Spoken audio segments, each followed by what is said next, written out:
And without further ado, I'll move to apologies for non-attendance this evening. Councillor Iqbal.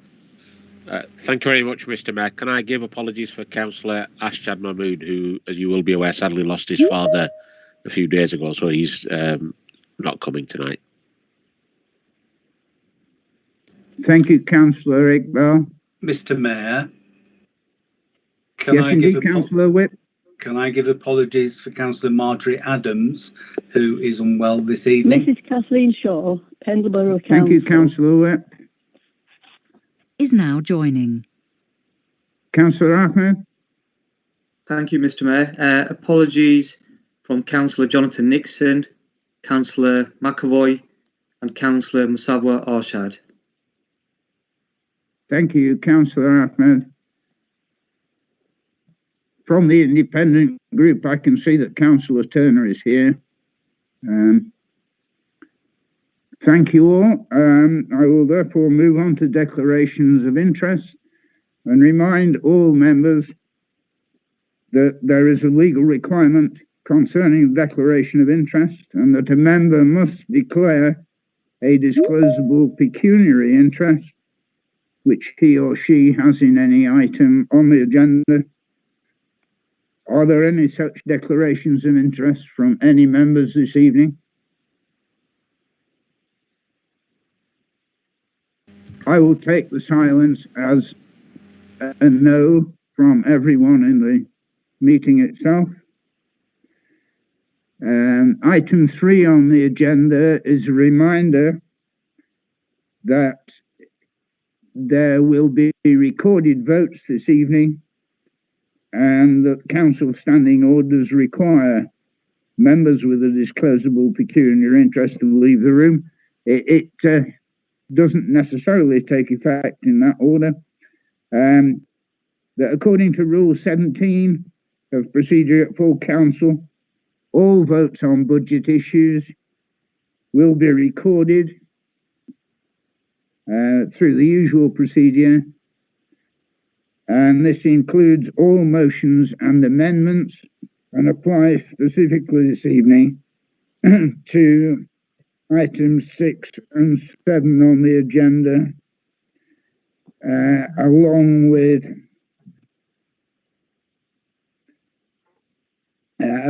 the robustness of estimates on item 5. Oh, sorry, not robustness. Items 6, 7, and 8 on the agenda this evening. Moving to item 4, in accordance with standing orders, it's normal practice at the budget meeting to, according with Rule 17, according to Standing Orders 14.3, to allow the group leaders to speak on items 6 and 7 for longer than the normal 5 minutes. However, having said that, I would ask all of the group leaders to be economical with the time that they're going to spend on this evening. Moving therefore on to item 5, the robustness of the estimates, to which you have received a written report prior to the meeting. And can I ask Councillor Iqbal to introduce this item and to move acceptance of those robustness estimates? Councillor Iqbal, please. Mr. Mayor, just before I do that, I think Councillor Whip's also put into the chat, do we need to vote on the standing orders or not?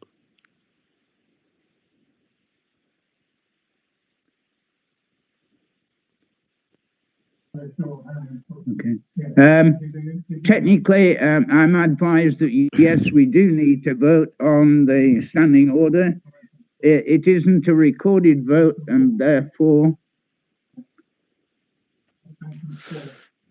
yeah, item 4. the standing orders, we do need a vote. It is not a recorded vote. So therefore, I'm going to ask if there are any dissenters. If there are, speak now or forever hold your peace. Are there any dissenters to item 4?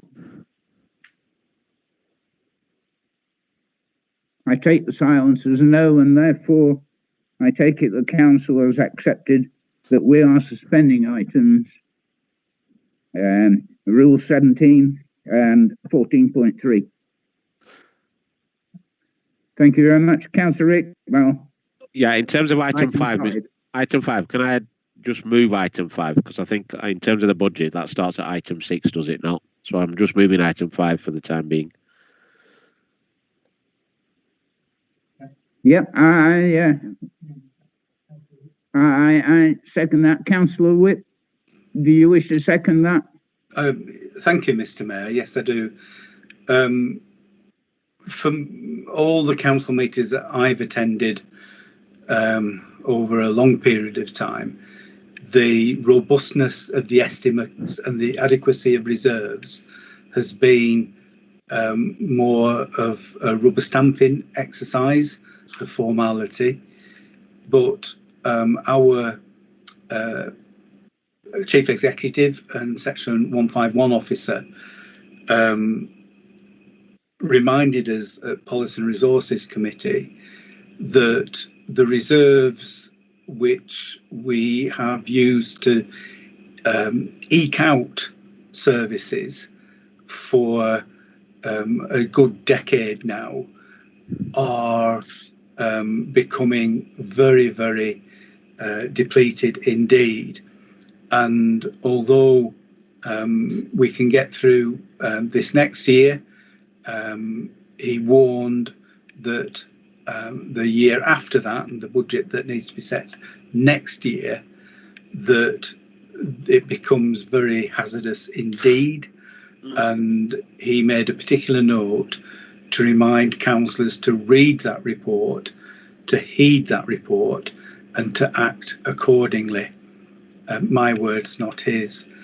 And so I would urge councillors not just to nod this through, but to listen very carefully to what Mr. Langton is saying, and the need for us to be prudent and responsible and act in the best interests of ratepayers in setting a budget this evening. Council taxpayers. Thank you, Councillor Whip. Is there anyone wishing to speak against the acceptance of this report?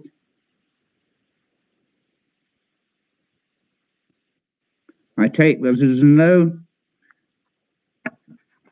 and therefore, on the corollary of that, we can enter that report as having been received and accepted and approved by council. No dissenters again. Thank you very much, council. Moving therefore on to item 6 on the programme, which is the capital programme. Again, Councillor Rick Bell, can I ask on you to introduce this item? Thank you very much, Mr. Mayor. Mr. Mayor, what an extraordinary year it's been this year. Little did any of us know when we were considering the budget last year how a small outbreak of a disease in York would come to dominate our lives so much. And none of us could have foreseen the devastating impact that the disease has had on so many families, some of who are attending the meeting this evening.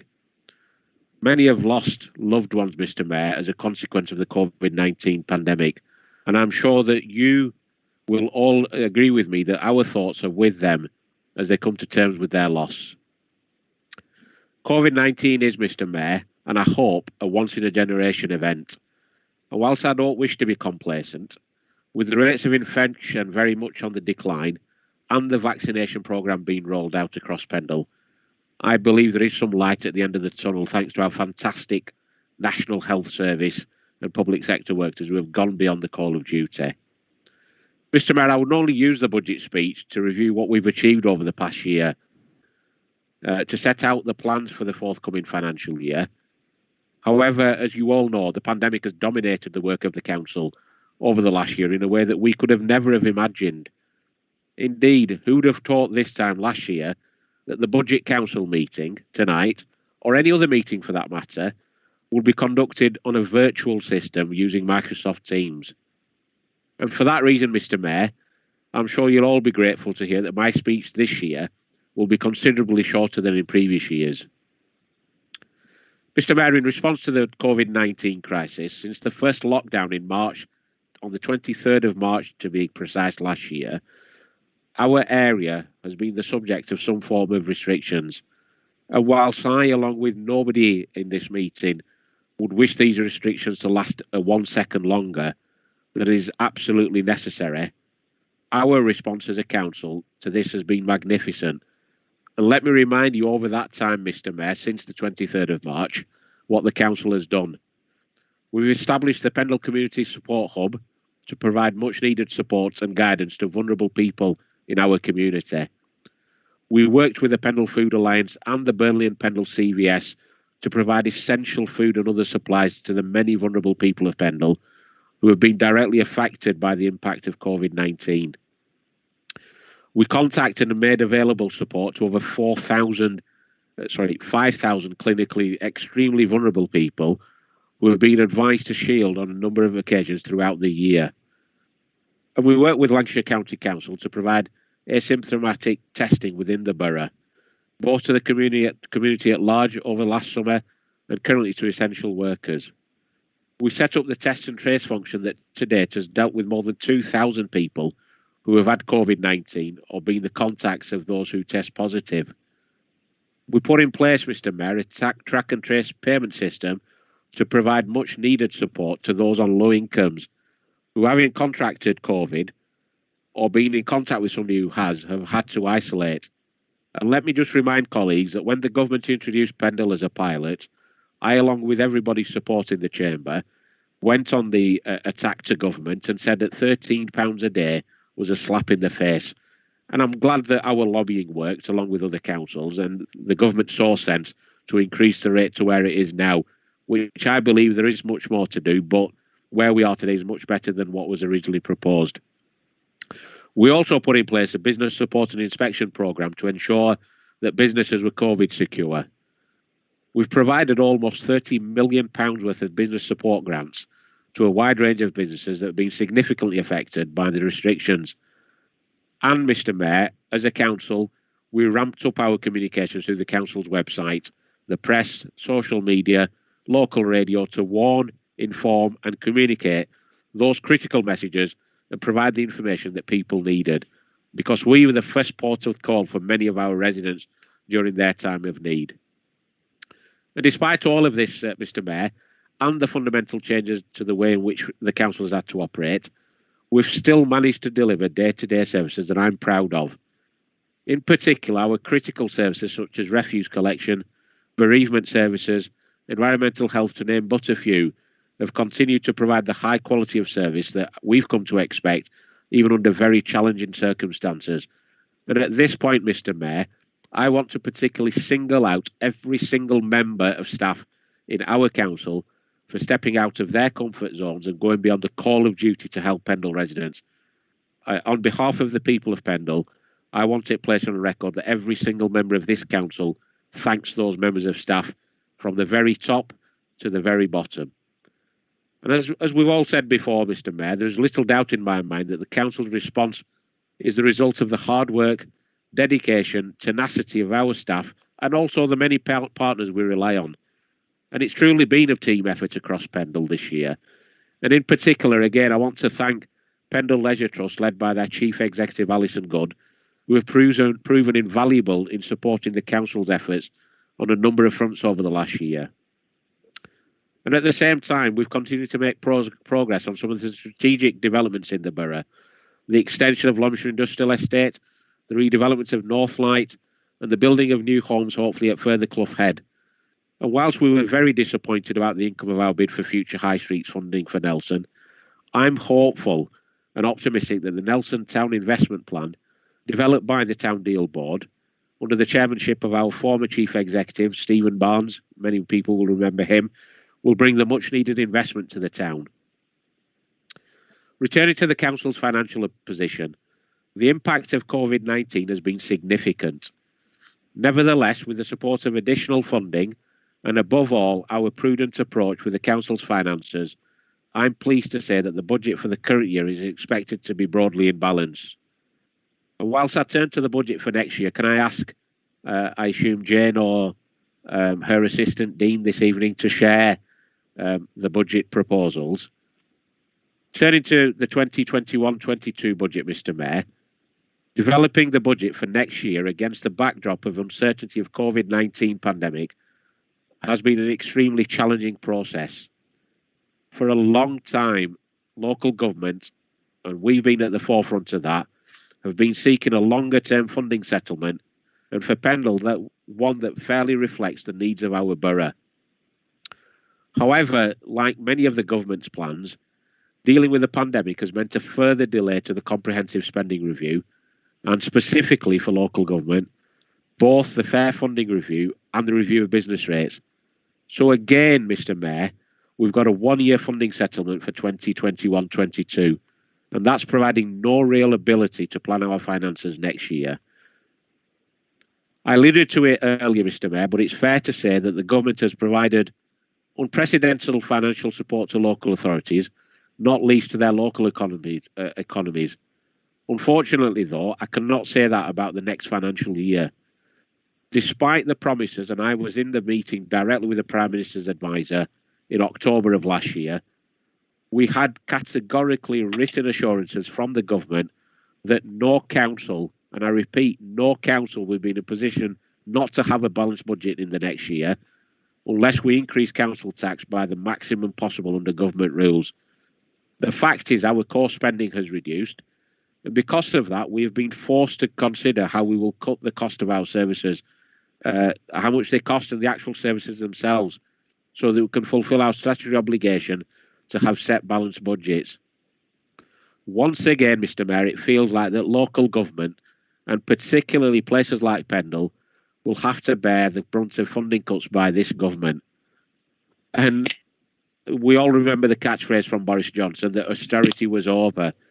Well, let me tell you, Mr. Mayor and colleagues and the people of Pendle, that 11 years after the Conservatives came to power, austerity is not over in Pendle. So that's another broken promise by the current government. Having had the opportunity to review the budget proposals from each group following the change in procedure for this meeting, which I welcome, and in particular, I'd like to thank Councillor Tony Greaves for pushing a change in the rules, and he said it year upon year, and finally we've listened to what he had to say and have implemented the change in the rules. I'd like to propose the joint Labour and Liberal Democrat budget, which has been set out on your screens, Mr. Mayor. And I will just highlight two or three things and leave the rest to Councillor Whip once he seconds my proposal. Again, Mr. Mayor, there is no increase from our joint running of the council of cemetery charges. Since 2015, between Labour and the Liberal Democrats, we've not increased cemetery charges, and I think that is important to note, that we don't believe that there should be a tax on the dead. And especially in this current climate, Mr. Mayor, families have really struggled to afford burial costs, and I'm grateful to our cemetery staff for going beyond the call of duty to work with families to ensure that burial costs were met. We're not going to charge for bulky refuse collections again this year, Mr. Mayor, and there'll be no charge for replacement wheelie bins.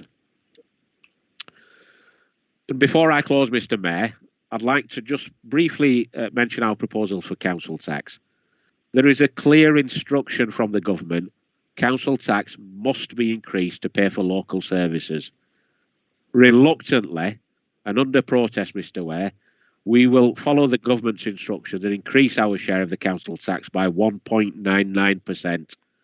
And what will this mean for people across Pendle? This will mean that for the majority of our council taxpayers in Pendle, our council tax for services will equate to roughly £3.30 a week. This represents an increase of 7 pence per week for the majority of our council taxpayers. In conclusion, Mr. Mayor, this last year has been one of the most challenging in the history of the council and certainly our lives, but we've risen to that challenge as council. The pandemic is not yet over, but there is some light at the end of the tunnel, and despite the continuing funding reductions for local councils, including Pendle, we've proposed a balanced budget with minimal cuts to services.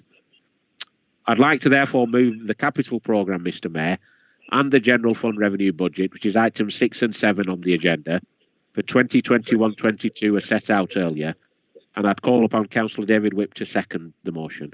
Thank you, Neil Mr. Mayor. Butterworth. Is Thank you, now Councillor exiting. Rickdale. Councillor Whip, please. Thank you, Mr. Mayor. In seconding the proposal that's been put forward, I'd like to extend the condolences of my group to all those families in Pendle who suffered the loss of someone to COVID-19 or who is currently coping with the disease in hospital or at home.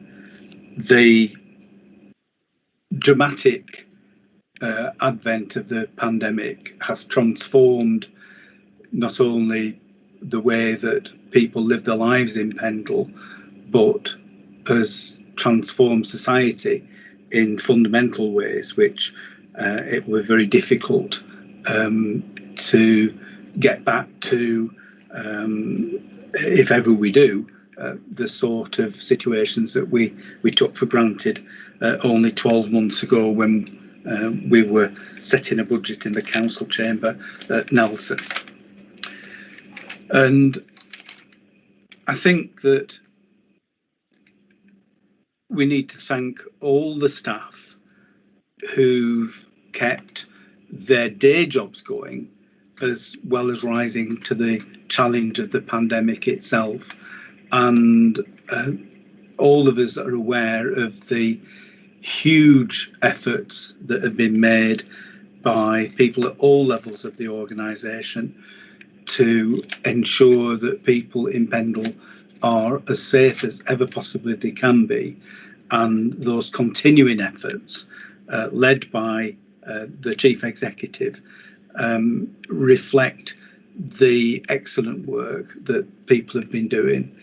And beyond Pendle Council, obviously we need to thank all the folk in other organisations within the health service, the volunteers, public health people who similarly have risen to that challenge.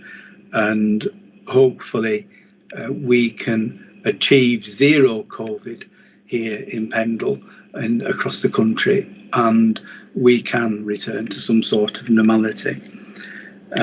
We will be discussing that later on in the agenda when we talk about vaccination, so I won't say any more about that at the moment. In terms of carrying on with the day job, I would like to particularly to praise the people who have maintained the bin collections, and in recent weeks have been confronted with snow and ice, as well as the difficulties of dealing with all the COVID issues as well. All the people who've maintained those day-to-day services that many people do take for granted. But as we can see by some of the budget proposals, hopefully the ones that we're not taking are under threat because of the lack of funding.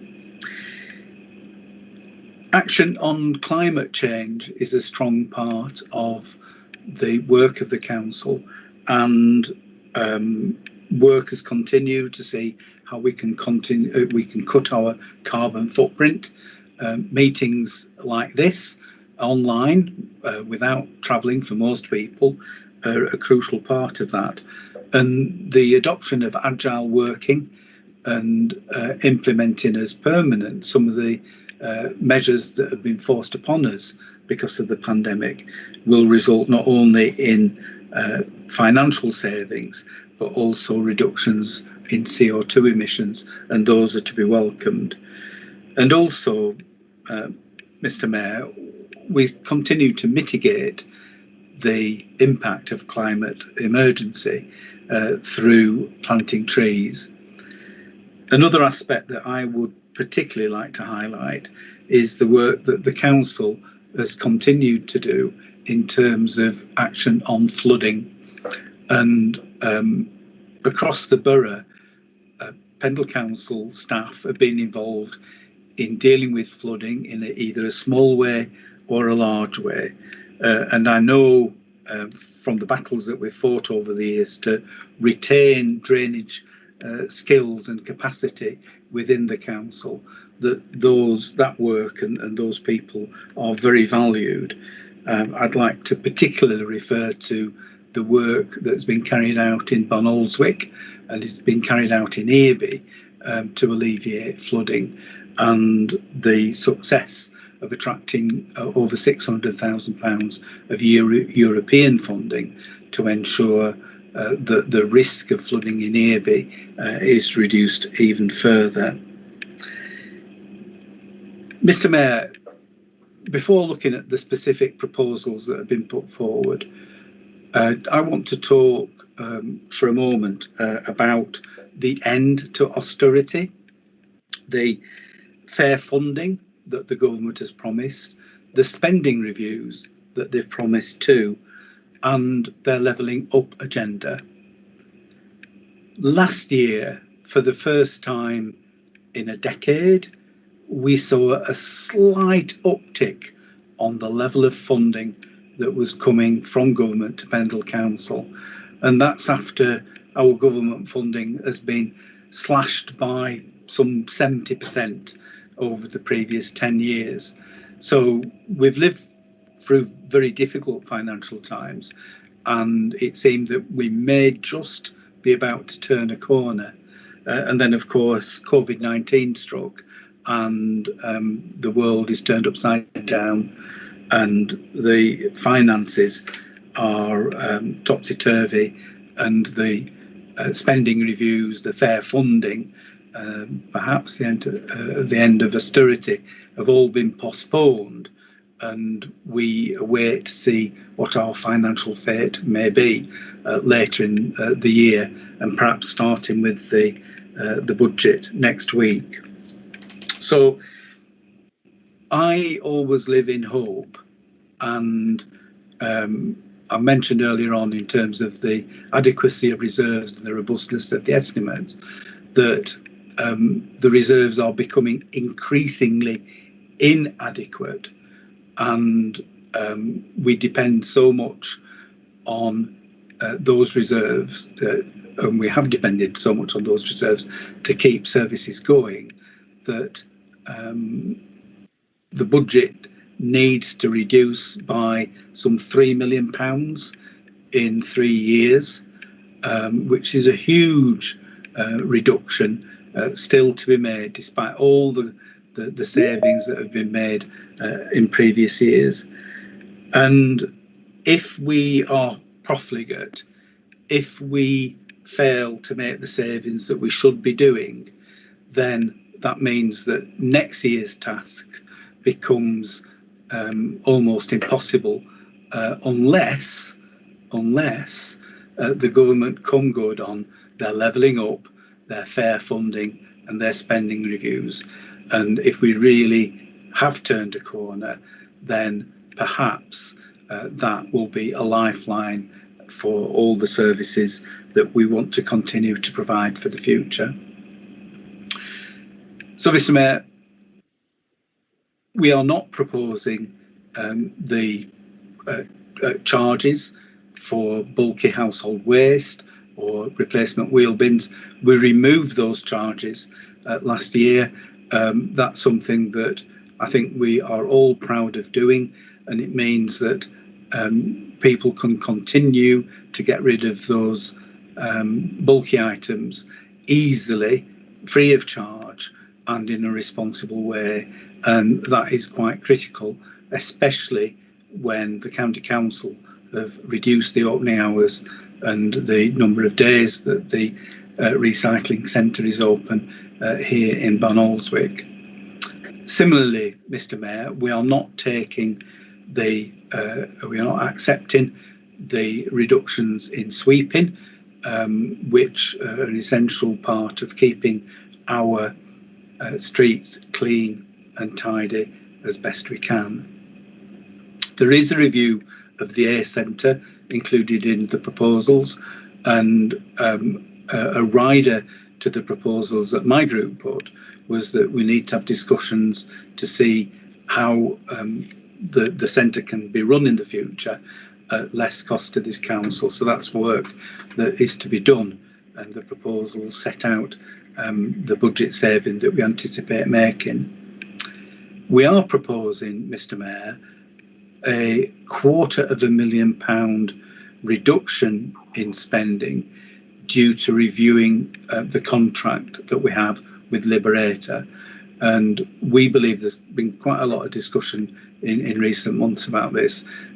We believe very strongly that our suppliers, our providers, have to take their fair share of the pain of the reducing budgets at Pendle Council, and that the changes that there are in terms of administration mean that that can be achieved without being unfair in any way.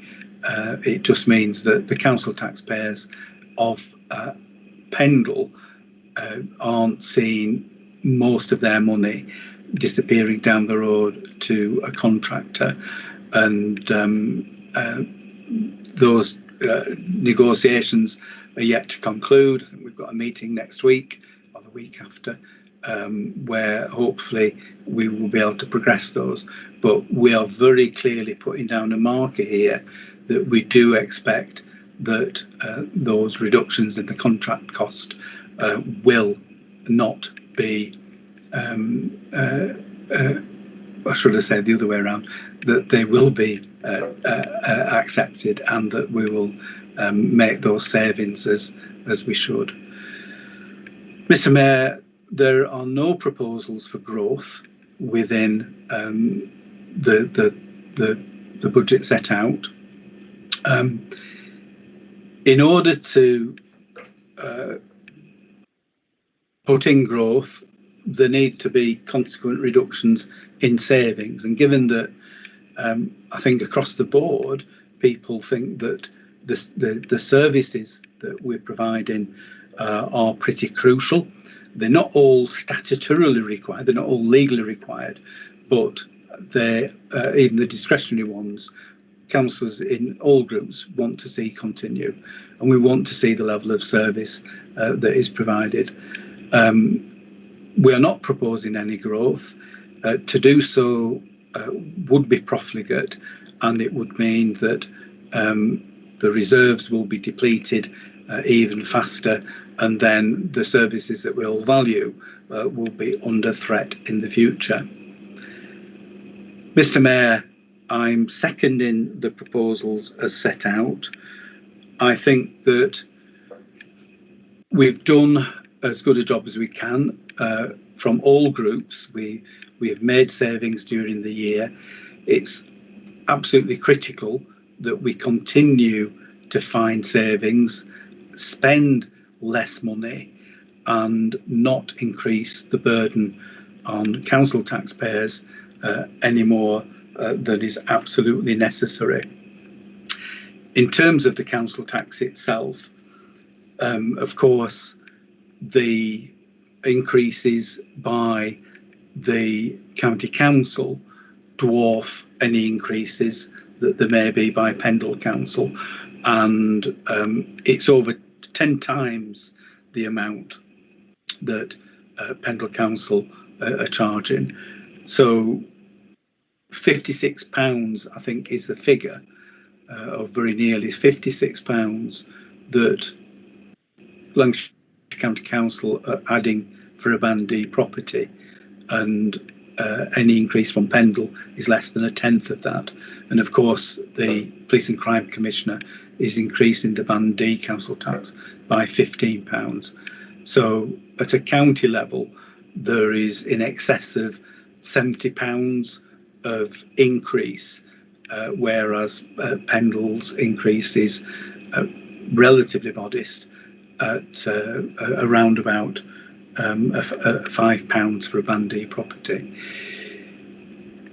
That might not sound a lot, but council tax is becoming increasingly unaffordable, and particularly this year when people have lost incomes, whether they're furloughed, whether they operate a business, well, or they have a business that cannot operate because they've been forced to close. A lot of people are in straitened circumstances. So any addition to the council tax is very, very regrettable. And it's a point that we have made to government very strongly, because without that fair funding, without that levelling up, then the government's insistence on the council taxpayer footing the bill will mean that a lot of people in Pendle will just find that it's not sustainable at all. Mr. Mayor, I second, and I hope that this will command a majority on the council, and if not unanimity. Thank you. Thank you, Councillor Whip. The over 5 minutes managed to extend to over 15, but thank you very much.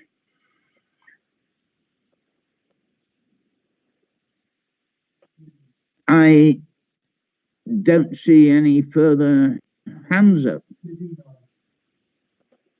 I've now got one. Councillor Ahmed. Thank you, Mr. Mayor. I begin this evening by thanking all our staff for their hard work and dedication. Although their efforts are appreciated and recognised each year, we all recognise the past year has been like no other. Our staff have gone the extra mile, have had to adapt and change in order to ensure the council could continue to deliver its services to our residents. This recognition and thanks applies equally to all our partners. I also take this opportunity to thank all our residents for the enormous sacrifices they have made since the start of the pandemic. Like our staff, the private sector's role in delivering essential services and supplies during the pandemic cannot be underestimated. The role of all frontline workers and key workers has and continues to play a vital role in ensuring our residents have been able to access essential supplies and services. I thank each and every one for the sacrifices they have made each day for the benefit of our community.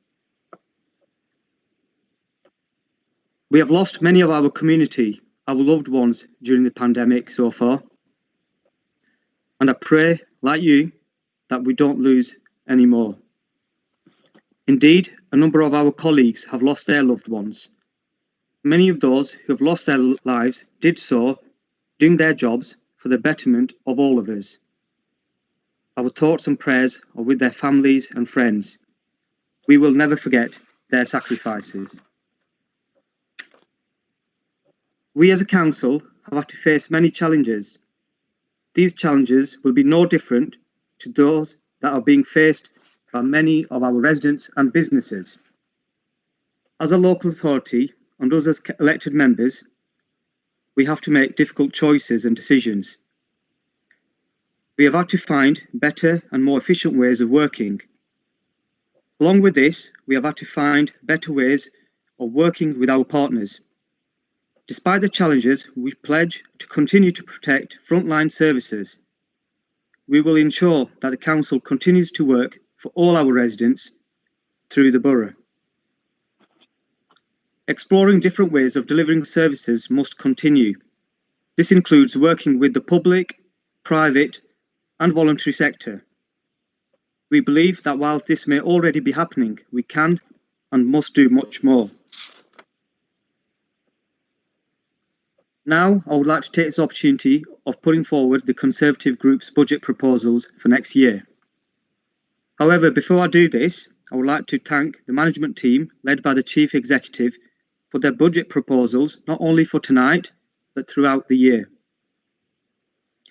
Having considered the management team's budget proposals, we submit the following. Firstly, we reject the increase in cemetery charges, given the country is emerging from the COVID pandemic. Looking forward, we want to see the charging structure revisited so that basic services required by most people are kept affordable. As we did last year, we reject the introduction of charging for bulky waste collection. This will support the focus on reducing fly tipping, which I must add, must be backed up by enforcement, and reduce residential waste hassles. This will help reduce the cost to our residents. This is a service which is greatly appreciated by most residents. We also reject the administration charge for replacement bins. This will cut down theft and reduce residential waste hassles. We support the savings that should and could be generated from the organisational review. As mentioned earlier, the COVID pandemic has presented us not only a massive disruption for the council, but also an opportunity to work in new and different ways that may involve further reorganisations and to utilise the skills within the council to deliver the same excellent services to our residents. We support the review of opening hours of number 1 Market Street, the rationalisation of telephones and IT, and the review of the market's function. We do not accept the management team's proposals of the A Centre, but we do accept that it is not financially sustainable to continue to expect the taxpayer to subsidise its running. We believe that it should be handed over to a new operator, whether that be a private operator or a community group or groups. Our Conservative group has already been actively engaging in identifying relevant parties. We categorically reject the reduction in manual and mechanical sweeping. This is not what is needed, as some parts of Pendle are clear to see, and is something which the residents wouldn't want to see happen either. We believe in making Pendle a cleaner and greener borough for our residents to live in. In terms of council tax, we accept the proposal on the strict condition that it must be backed up by positive actions around maintaining frontline services as well as enhancing services and support for our residents. Additional savings have been identified as shown in our budget proposals. We propose to reduce the grant to Pendle Leisure Trust by £250,000 for 1 year only, as the Pendle Leisure Trust has received additional funding in the sum of £186,000 from the Cultural Recovery Fund. The Job Retention Scheme has provided further support, although we recommend that this should not be topped up to 100%, as is the case for most private sector businesses. New optimised and streamlined working practices should be investigated and implemented going forward to reduce the dependency on council grants. We will work with the Pendle Leisure Trust's management team to address these concerns and to ensure that we help maintain and enhance leisure facilities in Pendle. If we had the power to do so, we will reduce and remove the proposed 2% pay rise for staff, saving £144,000, to reflect the government's wish that public sector staff have a pay pause to share the sacrifices being made in the private sector. However, we do understand and acknowledge that negotiations for 2021/22 have not yet been concluded between the national employees' organisations and local government unions, that their decision is binding. In the event that there is an option to remove the pay rise, then the saving could be applied to remove the reduction in council tax increase or fund growth/recovery initiatives. Turning now to our initiatives which illustrate we have been listening to our residents. These initiatives aim to enhance life and the environment in the borough, especially as the region emerges from the pandemic and lockdown.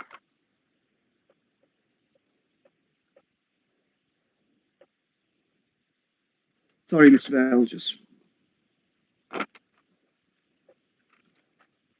Promoting the setting up of bids in Nelson and Balnoswick, providing support to Cornbid, and supporting the high streets in other towns and villages. We would be supporting activities of youth groups and helping set up new ones where there is no provision, with the aim of reducing antisocial behaviour and crime, and to provide our young people with information, training, development.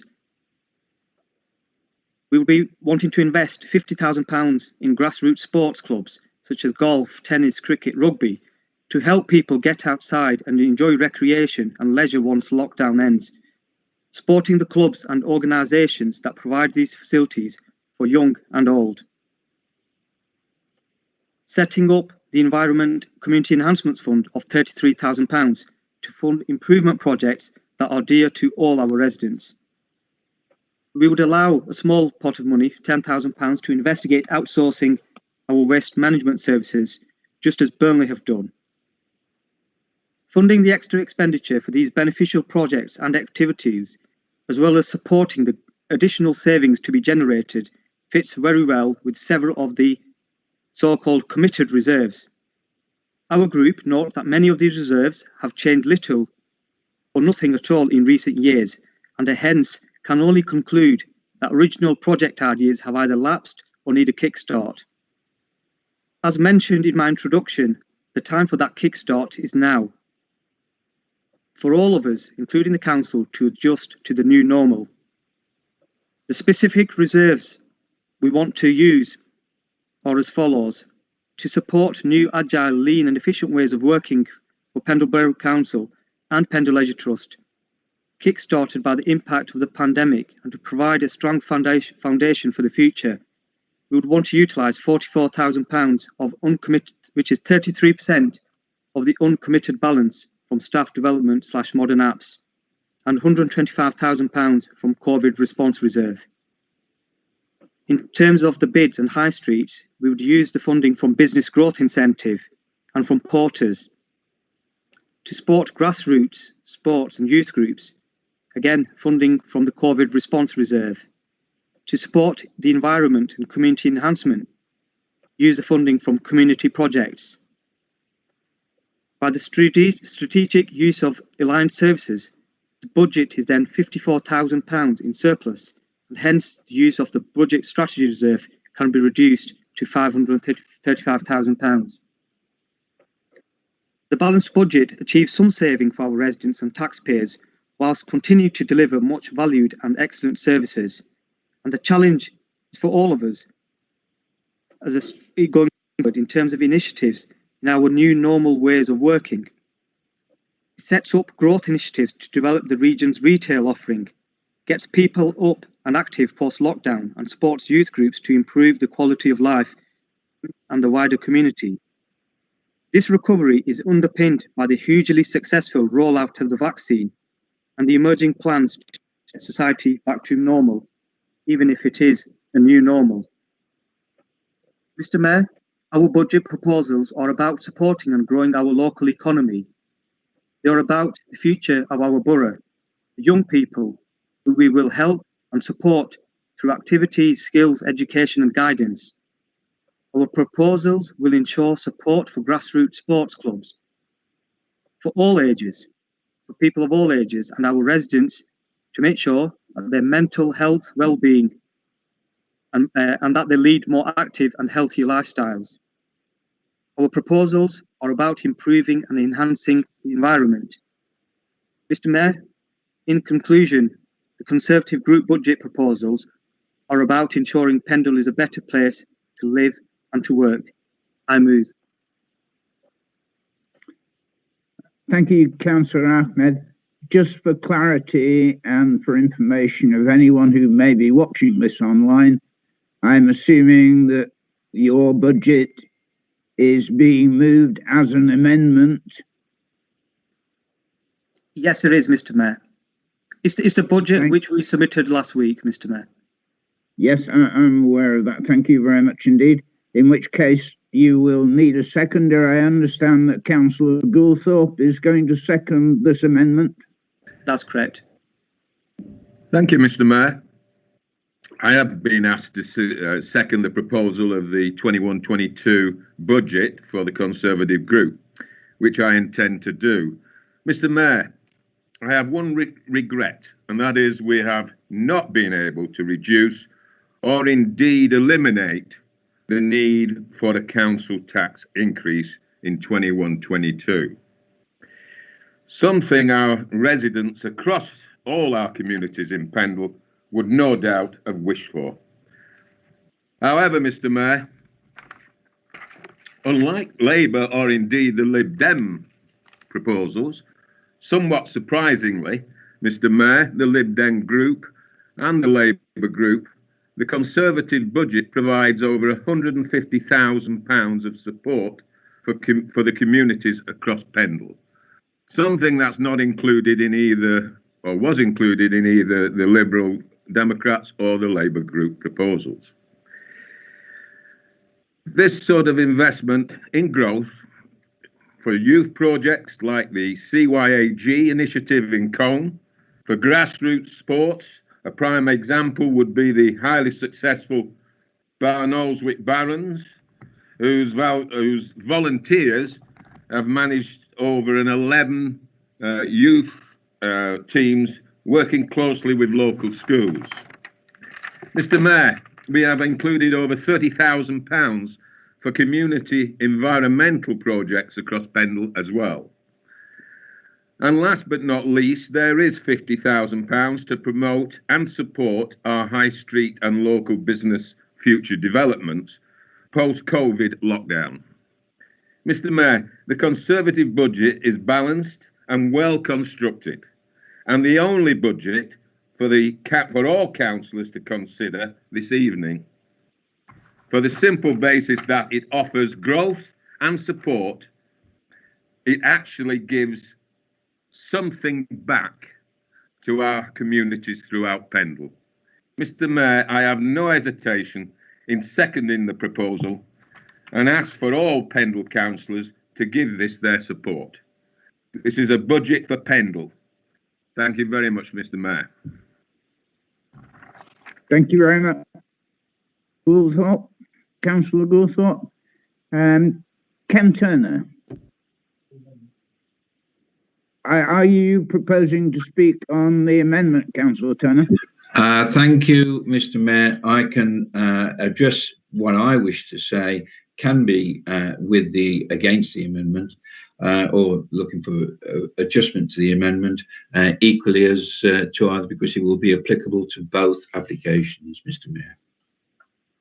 Both the original budget. I will therefore take it as against the amendment. Yes, thank you, Mr. Mayor. Mr. Mayor, we have, as everyone has explained, spent 12 months, unprecedented time, unusual for the whole of the country, and we in this borough have had to encounter some very, very difficult times. Can I say that we will be having an election shortly, and 50% of your assembly here tonight will not be here after May the 9th, and some will be going out of choice, but some will be surprised when they see the results. But we are all responsible, Mr. Mayor, for looking after the residents of Pendle for next year and the unprecedented times that we're about to face. As is being quite easily identified by LGA, for one, that we can look towards a £3 billion shortfall in local government funding that is coming from the spending that has been taken place by the government in order to try and address the difficulties we're in. This will cost us immense difficulties, as we have already seen, and as is reported in the previous agenda item. Our reserves are depleting rapidly, and they are very quickly becoming into a dangerous condition. We must preserve as much reserves as possible. You can only spend reserves once, and once it's spent, you don't get it back, Mr. Mayor. Mr. Mayor, can I also suggest that what we should be looking to, that all of us here this evening should be giving an unbiased and a free choice at the voting that we take on all the budget proposals, not being led by petty party politics to lead them. As far as Pendle Leisure Trust is concerned, Mr. Mayor, I accept all the recommendations that people are bringing forward, and I have immense sympathy with them in the present time with the difficulties that they are encountering. And may I suggest, Mr. Mayor, that for this year, we should consider them in a stage of being able to support them for this year. But could we perhaps put into place now a recommendation and a commitment that next year's budget, whoever is in place, reduces the Pendle Leisure Trust funding by 25% as a way of future savings? We must do that, Mr. Mayor. As far as the ACE Centre is concerned, Mr. Mayor, I agree with the concept of closing the ACE Centre, but I also agree that the ACE Centre must be used more efficiently and more effectively. I personally would like to see an embracement of Nelson and Cowan College, University of Central Lancashire, and Business Emporiums to bring together an incubation innovation centre at the ACE Centre. It's an obvious place to put it. This would then generate funding from outside sources. It would also generate the encouragement of young entrepreneurs who are coming from university, coming from college, with environmental ideas that they can bring in to bring to Pendle, and they can then radiate out to bring their business concepts into bringing more future funding into Pendle. It is pretty evident that the government are going to have to make massive changes, and next week we may see more. Perhaps, in fact, we may even see the introduction of devolved powers, which will make even more difficulty for Pendle in the long term. And if we are to go into a devolved administration with other people, Mr. Mayor, let us go in as a leader, not as a make-weight. And we must therefore, the Incubation Innovation Centre, the development from that into small work units that can have a central operation unit. The reason I'm saying this is that I've had the privilege of seeing exactly these opportunities happening in Newcastle, in Wolverhampton, in Dudley, in Birmingham, in Windsor, in Oxford, and you can see how successful they are. And this is where we must start looking now, Mr. Mayor. We must use the ACE Centre as the initial stage for the Incubation Innovation Centre. We could require in the order of £50,000 that we will have to fund in the initial stages, but from that we will then be seeing funding coming back into the town from it. Could I also at this stage extend my thanks to the officers who have worked so tirelessly over the last 12 months, and can I also particularly say thank you very much to the environmental services and the finance services, who I have had a reasonable amount of contact with over the last few weeks, and thank them very much for the unprecedented effort that they have put in and they have provided. Mr. Mayor, I cannot support the Conservative proposals. I look at what the management proposals are, and yes, everyone is strictly against any increase in cemetery fees, household bulky waste, and replacement wheelie bins. But unfortunately, Mr. Mayor, we have to look to save funding, and we have to consider these items. Every year, management bring this up, and 1 year we will have to look and we will have to engage them. So maybe now is the time. Thank you, Mr. Mayor. Thank you, Councillor Turner. I take that as you expressed, therefore, a speech against the motion. Councillor Whip, you wish to speak on this motion, this amendment? I do, Mr. Mayor.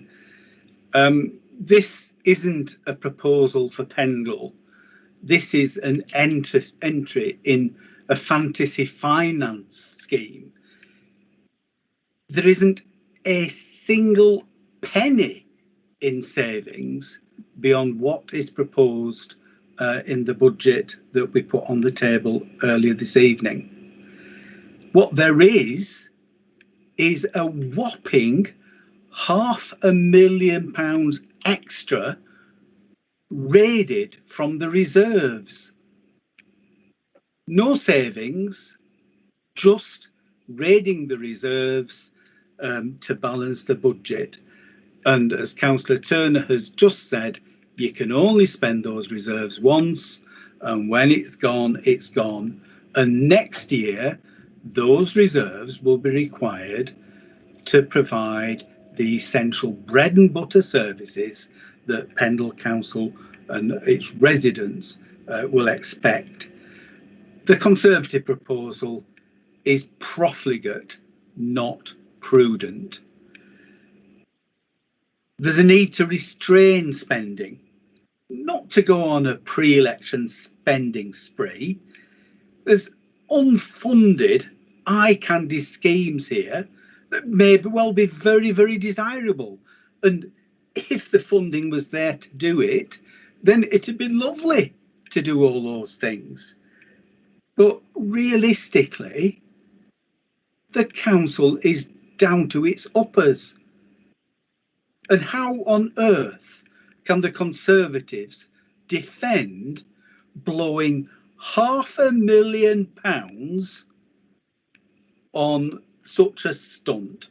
Really, you ought to be ashamed of yourselves. Mr. Mayor, Councillor Goldthorpe ended by saying, well, in terms of the council tax, we don't want to put it up. Well, none of us want to put the council tax up. But I ask him and his Conservative colleagues, if that's the case, why have your colleagues at County Hall jacked up the council tax by an additional £28, 5 times the amount that Pendle Council's increase is, if you didn't agree with it? You know, why didn't you get your colleagues to accept a lower increase of council tax for the county council? They take the lion's share of the money, and it's no good crying crocodile tears here. Mr. Mayor, the Conservative proposal is it's just so ridiculous, and I'm surprised that Mr. Langton isn't talking about a Section 114 notice in terms of if this was passed by tonight's meeting. £500,000 out of reserves. How on earth can you think that that is an acceptable thing? If we have a good outturn, as we did last year, if we can find funding for supporting high streets, I'm sure we will do that again. But that is for the new year, for the new council, and when all the accounts are done for the current year. So, Mr. Mayor, really, throw it out. Just throw it out. Thank you, Councillor Whip. Councillor Cooney.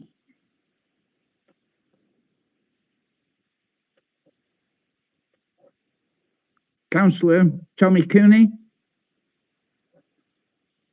Mayor. Thank you, Mr. Mayor. Can you hear me? Yes, we can hear you. Thank you, Mr. Mayor. Thank you. You'll be glad to know I'll keep this brief. When you look at budgets, Mr. Mayor, you can do, one or two things. You can look at it and you can just think, it's all too hard, it's all too difficult. We'll just do the basics and we'll just roll on and we'll just complain and moan about how hard it is.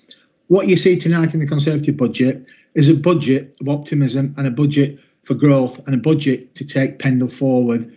The joint administration budget is a poor attempt at putting a budget together to take the borough of Pendle forward. It is absolutely strategically delinquent. It includes nothing for the future. It is just about putting a budget together, then complaining about how hard it is. Well, it is hard, Mr. Mayor. And the way to get forward is to think differently, think outside the box and get things done. Now, while I was listening to Councillor Whip in his first speech, I very, very quickly had to go looking to see if the council's strategy, financial strategy, had suddenly changed, because he spent numerous minutes trying to justify why there was no growth strategies, ideas in the budget. And lo and behold, what I see in the council strategy, the first part of the strategy for the council is about growth, identifying growth. Where is the growth opportunities, strategies, plans in that joint budget? There isn't any. And he tried his hardest to convince the people that that was the right thing to do. That's the clever thing to do. Well, Mr. Mayor, the people of Pendle, that won't wash with them. They are far more intelligent than listening to that waffle about it's not about growth. It's not the time for growth. It absolutely is the time to have strategies for growth. And then he goes on and criticises our budget in terms of, you know, Dean should be throwing it out. Well, I'm sure Dean must be banging his head against the wall to see no strategies in the joint budget to be satisfying his strategy. So the contradiction is unbelievable. And Mr. Mayor, I'm going to leave it there. I'm not going to go on anymore. The budgets are out there. The people of Pendle can see them. The people of Pendle are intelligent people. But I would encourage Councillor Whip tonight, when this is finished, to play back what he said. Go and lock himself in a dark room and ask himself the question, did that make sense? And will that wash with the people of Pendle? Well, it won't, Mr. Mayor. Thank you. Thank you, Councillor Cooney. I have no further hands up here who haven't spoken already. So therefore I will go to Councillor Ahmed. Can I now speak as a final speaker on the amendment? You are about, yeah, you're not the final speaker, but you are going to sum up your opinion on your amendment, please. But I'm the final speaker on the amendment. No. So I'll let others speak. I'll let other people come first. I'll speak last, as I'm entitled to do, Mr. Mayor. Okay, you are the final speaker per se on your amendment, and you're expected to sum up your amendment. However, Councillor Iqbal does have the right to speak after yourself.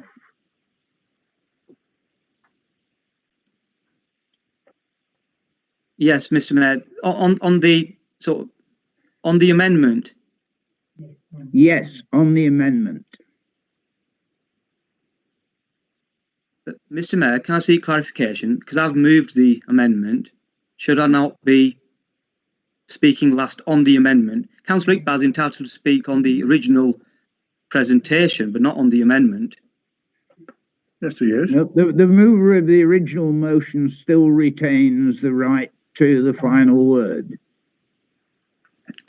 Fine, Mr. Mayor. Okay. I'll speak. I'll speak now.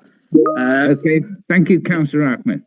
Yeah, I'm absolutely delighted that the joint administration has taken up some of our ideas in terms of, because when the original budgets were presented last week, the Labour proposal included cutting mechanical and manual sweeping. So I'm absolutely delighted to see that the coalition has now agreed not to do that. So that's fantastic news. I'm also delighted in terms of the Air Centre that the coalition agrees with our proposals. We're talking about setting the budget. I genuinely believe, in terms of we've changed the standing orders, it does give a total disadvantage. What's happened is the groups have been able to see our proposals, like we've been able to see theirs, which is fine. But then they've had the opportunity to sit down together and merge the two together, which seems absolutely balmy to me, and how that is allowed is beyond me. In terms of the question about the use of the reserves, the reserves which have been used and utilised are specific targeted reserves. This is the only budget with some ideas, some thought that's gone through it, and some time spent on it in terms of the ideas which we've brought forward for our businesses, for our young people, for all our residents, and for the health and well-being for our residents. And we've heard stuff like, let's throw this out, and how has the chief executive even allowed this?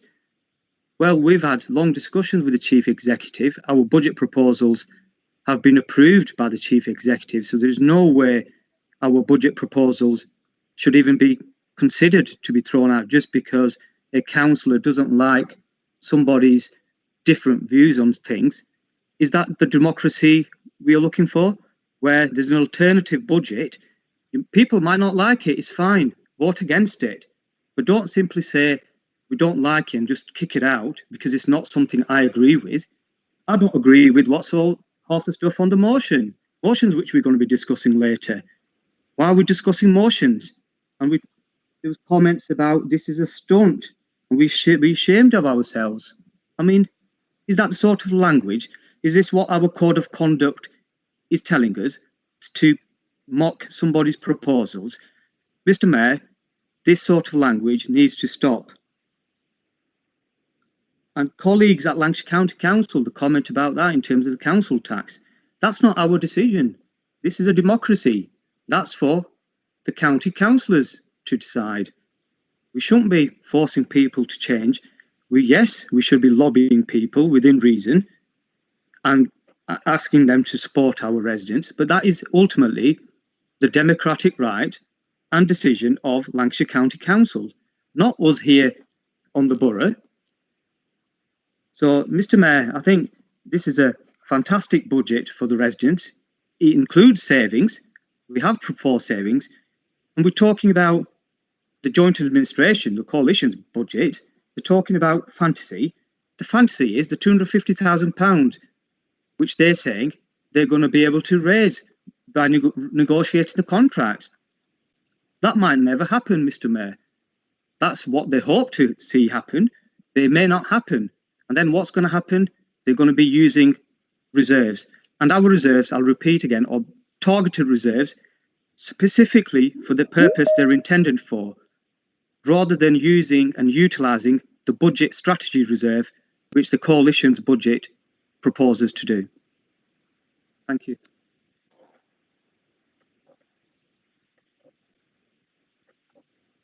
Thank you, Councillor Ahmed. Councillor Iqbal.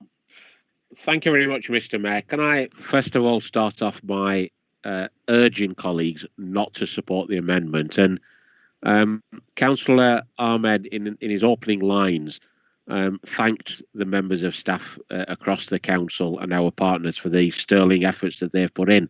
And I echo that. But the difference between me and him, Mr. Mayor, is that I recognise those members of staff, some of who are the most lowest paid in the country. Some of them work, and gladly we don't pay the minimum wage, but some people in local government work on the low minimum wage or the living wage. And what does the Conservative group on Pendle want to do? They want to give our staff a cut in their wages.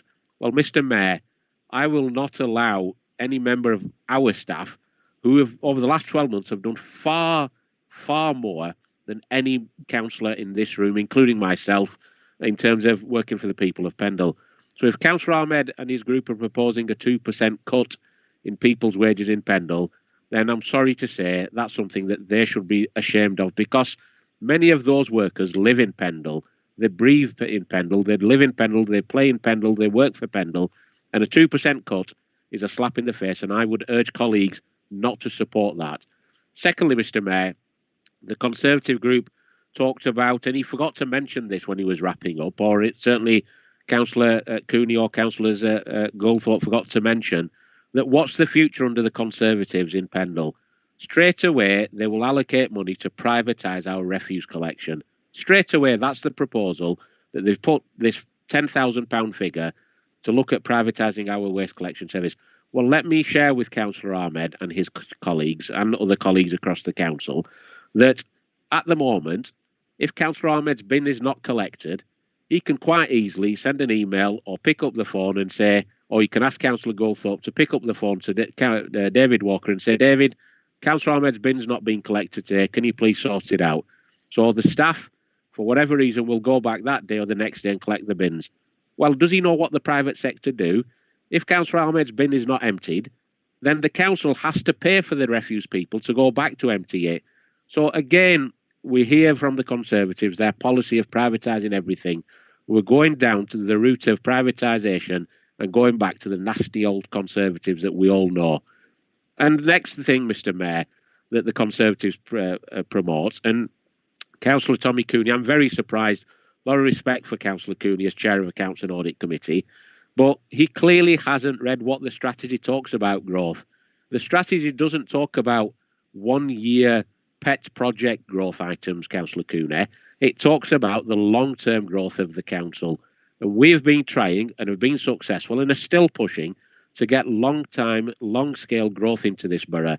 And that doesn't mean a 1 year wonder growth item in the budget. I'd urge him, and I'm sure he's urged Councillor Whip to go into a dark room. Maybe he needs to go into the dark room beforehand and actually read what the strategy is in terms of growth. We then move on in terms of some of the cuts that the Conservatives have proposed, Mr. Mayor. And one of those, Pendle Leisure Trust. Well, if Councillor Ahmed wants to be the honest politician that he proclaims to be, why doesn't he tell us tonight, or why didn't he tell us, because he doesn't have the opportunity to come back, what £250,000 cut to the Leisure Trust means? Does it mean that he will, God forbid, if he becomes leader in May of the council, he will then move the Leisure Trust down the route of privatisation, like he wants to do with the waste collection service?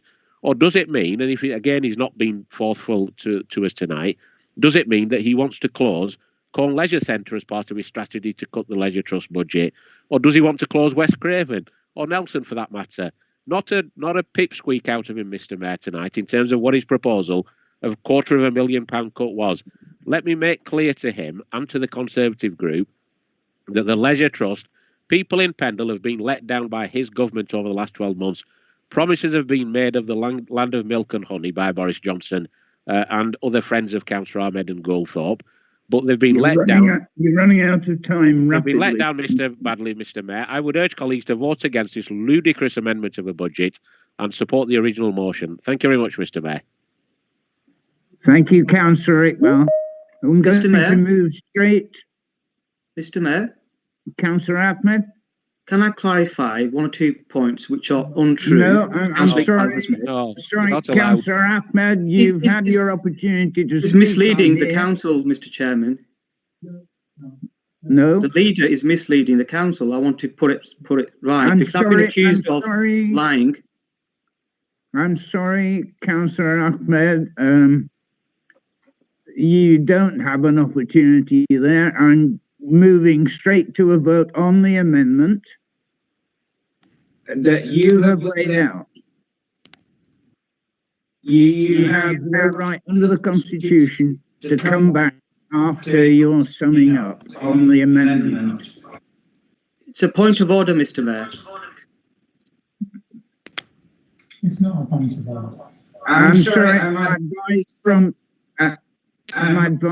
the legal team here that that is not a point of order. Let's move to the vote. I'm moving straight to the vote. I'm moving straight. Yeah, can you turn your... I'm moving straight to the vote. And it is a named vote. I'm therefore going to ask, in the usual fashion, that the Chief Executive call Council in order to register your vote. Thank you very much, Chief Executive.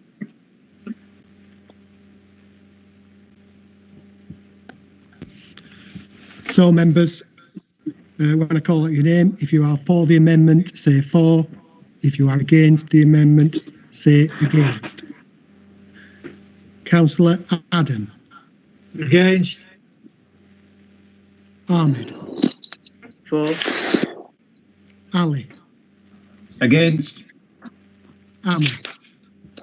Against. Ansar. Against. Mohammed Arshad. Mohammed Arshad.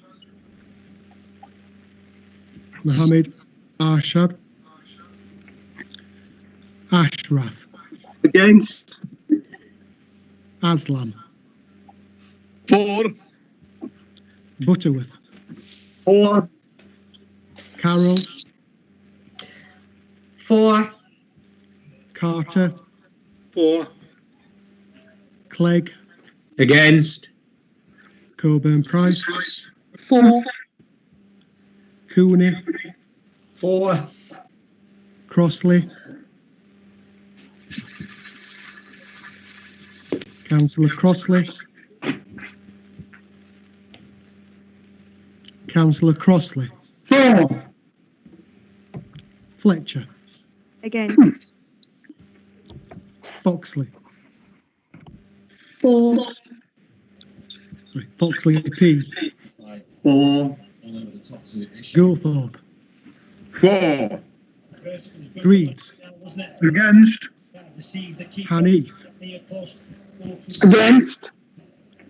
Hartley. Against. Henderson. Councillor Henderson. Iqbal M. Against. Iqbal Y. Against. Leonti. For. Lord. Against. McCollum. Against. McGowan. McGowan. For. Mann. Against. Mills. Against. Newman. Against. Purcell. For. Saqib. Against. Shaw. Councillor Shaw. Councillor Shaw. Tennant. Against. Turner. Against. War. For. Whip D. Against. Whip T. Against. And Wicks. Against.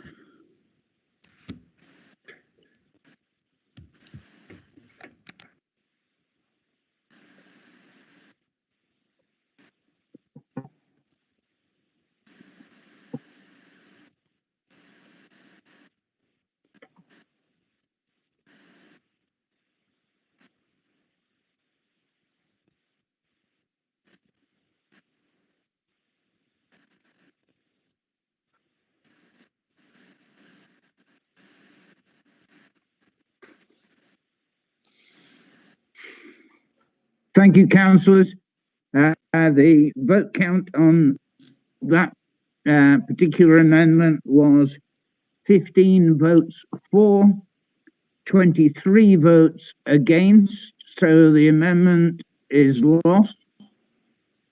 And we move now straight on to a vote on the substantive amendment, which was the joint Liberal Democrat Labour proposal that was on screen earlier on. Back to the Chief Executive. So if you are for the motion, say for. If you are against, say against. Adam. For. Ahmed. Against. Ali. For.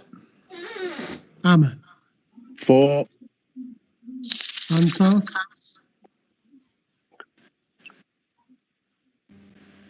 Ansar. For.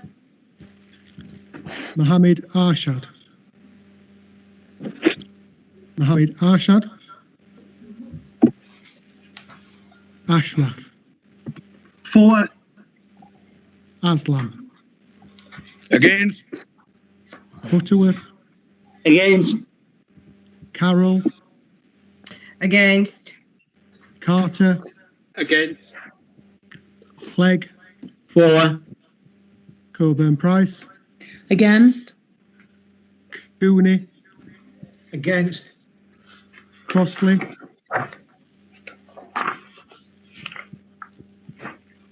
Councillor Crossley.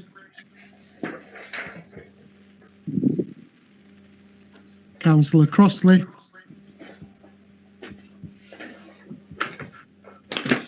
Fletcher. Against. Foxley M. Against. Foxley P. Against. Goulthorpe. Goulthorpe. Against. Greaves. For. Hanif. For. Hartley. Iqbal M. For. Iqbal Y. For. Leonti. Against. Lord. For. McCollum. Against. McGowan. Against. Mann. For. Mills. For. Newman. For. Purcell. Against. Saqib. For. Shaw. Councillor Shaw. Tennant. For. Turner. For. War. Against.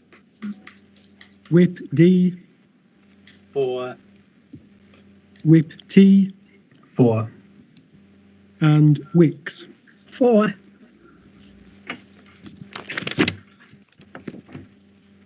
Thank you, Councillor.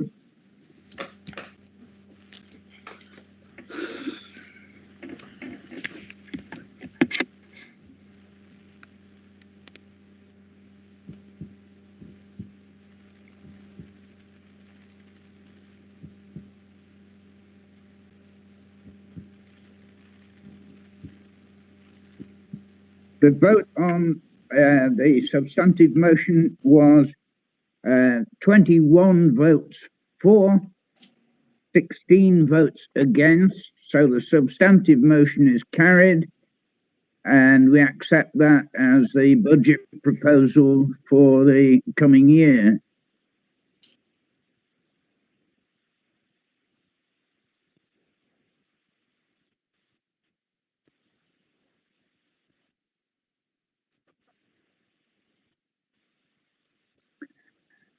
Thank you, councillors. Can we therefore move on to item 8 on the agenda, which is the council tax resolution? Can I call on Councillor Iqbal, please? Thank you very much, Mr. Mayor. Can I recommend the resolutions as at Appendix A, please? Thank you, Councillor Iqbal. Do we have a seconder on that? Presumably, Councillor Whip? Thank you, Mr. Mayor. Presumably there's unanimity as all the groups on the council. I'm not sure about Councillor Turner, but there should be unanimity on this. I think we all agree that it is inevitable, though regrettable. Thank you, Councillor Whip. We'll move straight to a vote on that issue then, please. Again, name vote. Chief Executive. Thank you, Mr. Mayor. If you are for the motion, say for. If you are against, say against. Councillor Adam. For. Councillor Ahmed.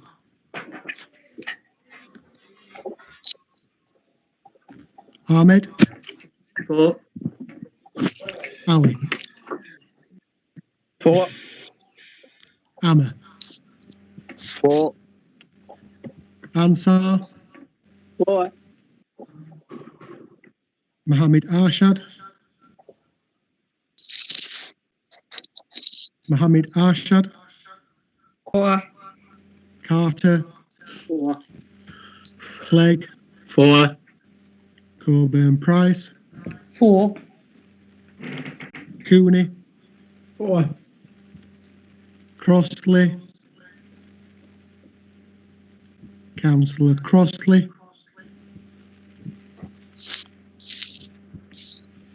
Fletcher, Against.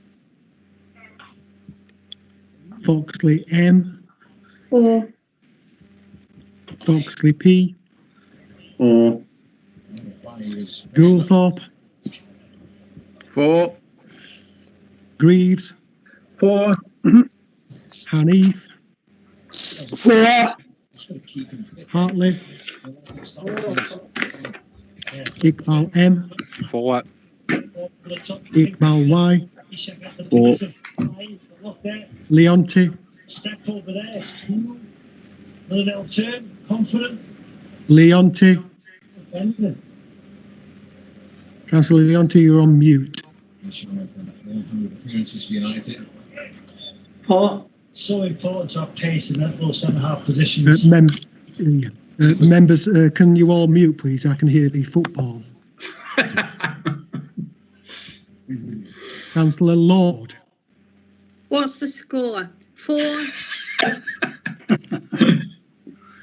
Councillor McCollum, 4.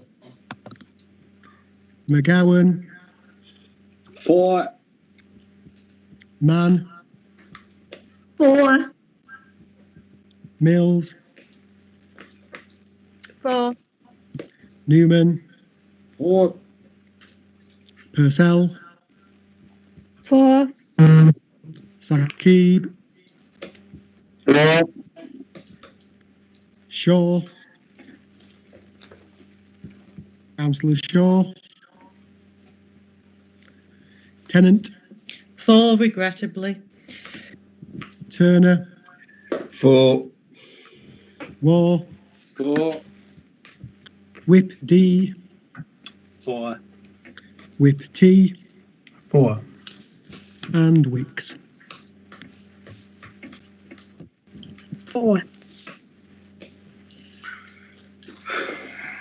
Thank you, councillors.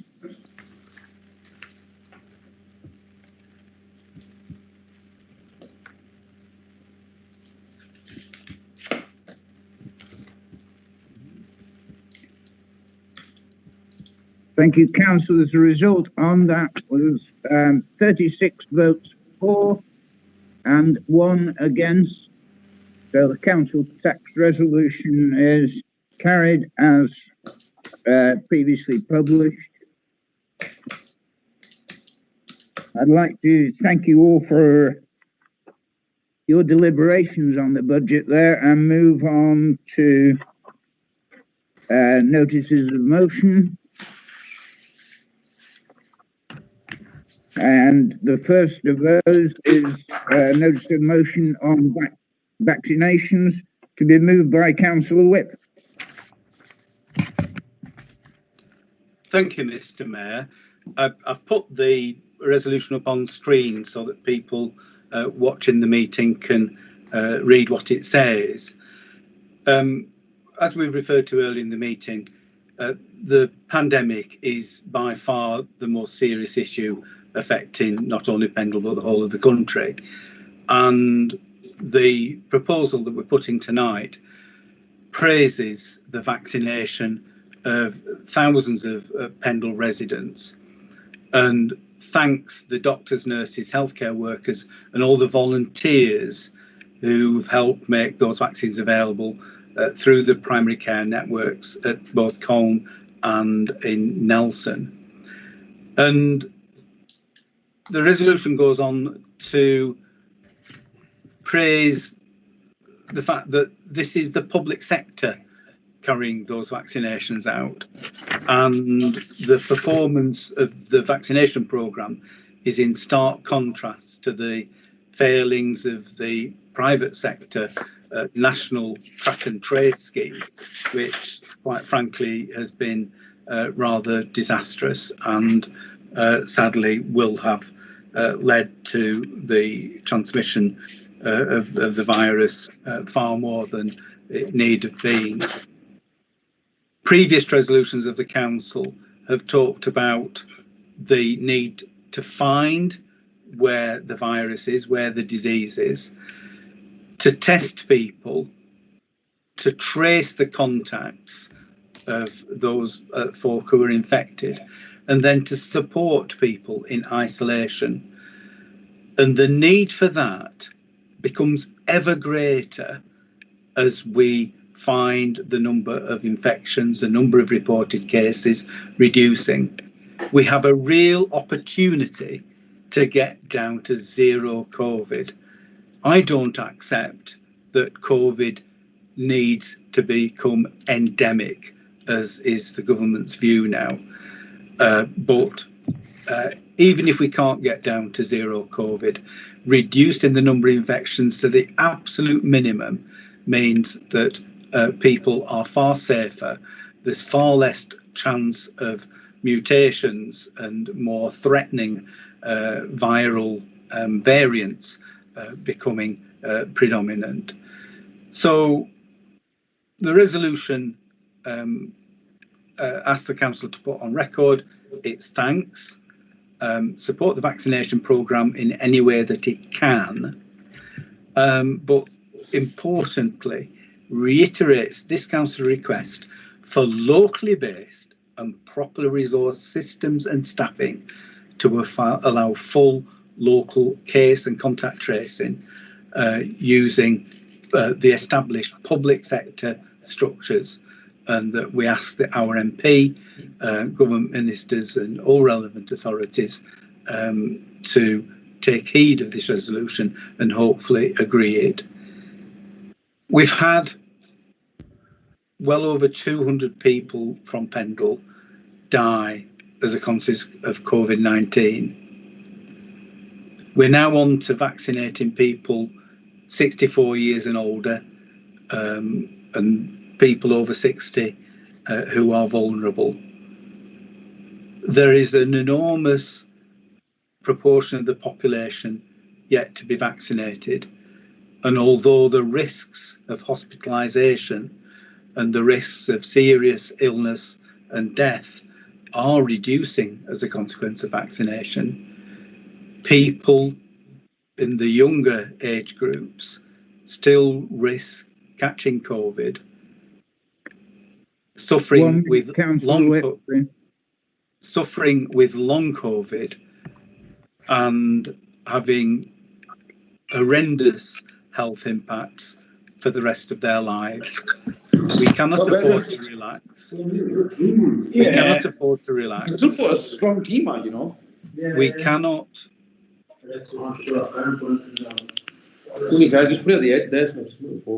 Thank you very much, whoever that is.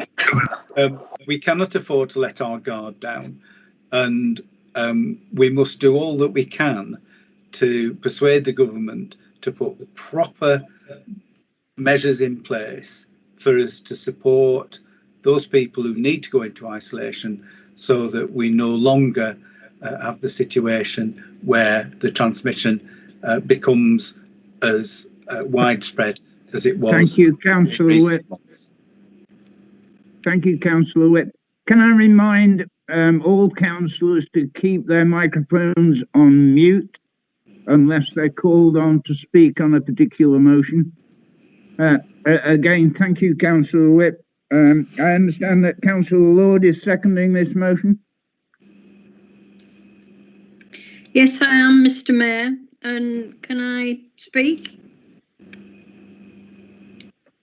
Sorry, yes, please, Councillor Lord. Yes, I'm supporting this motion, and I'd just like to share something with the other councillors. sort of indirectly to do with vaccinations. I lost a very dear friend who was my mayoress recently, and we actually attended the funeral yesterday. Now, I know that she didn't die with COVID, but she'd had a vaccination, and she was in a care home temporarily until she could get back on her feet after a short illness.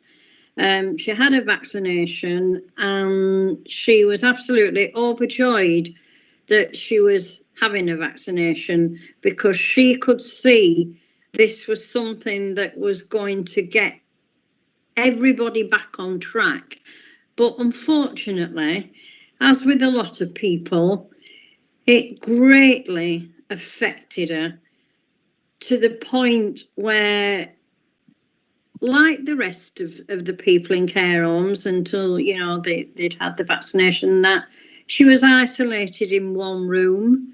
She never saw her family, not even through a window, because she was on a floor above and there wasn't room to move her down.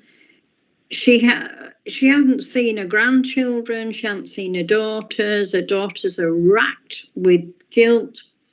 And even though she didn't have COVID, this was all COVID related, and it's all been very sad. And there's many, many, many people in that same position. But, you know, she wanted the vaccination. She had the vaccination. She could see a light in, you know, at the end of the tunnel, like the rest of us. I wasn't intending on speaking about my friend tonight, but I just feel, you know, it's so sad that she went through all that, and, you know, she won't see the light at the end of the tunnel now, unfortunately, like a lot of people.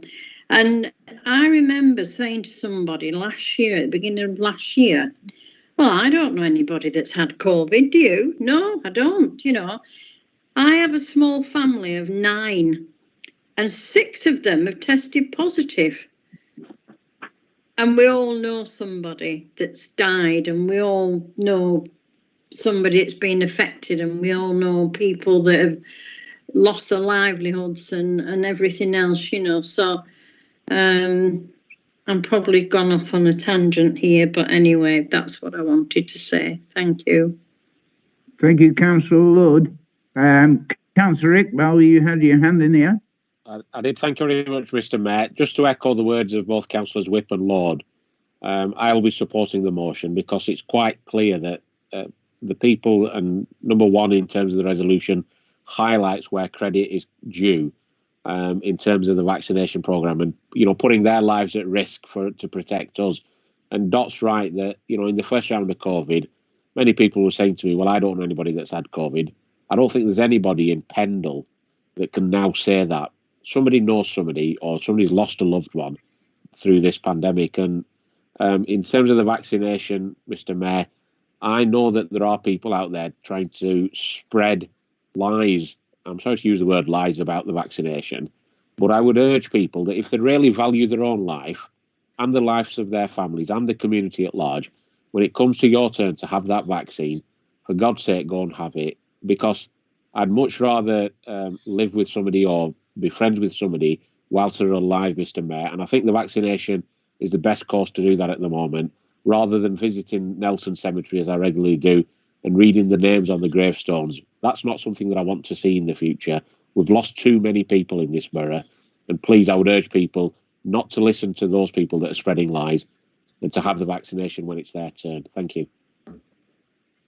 Thank you, Councillor Iqbal. I think the count out today was 245 deaths in Pendle.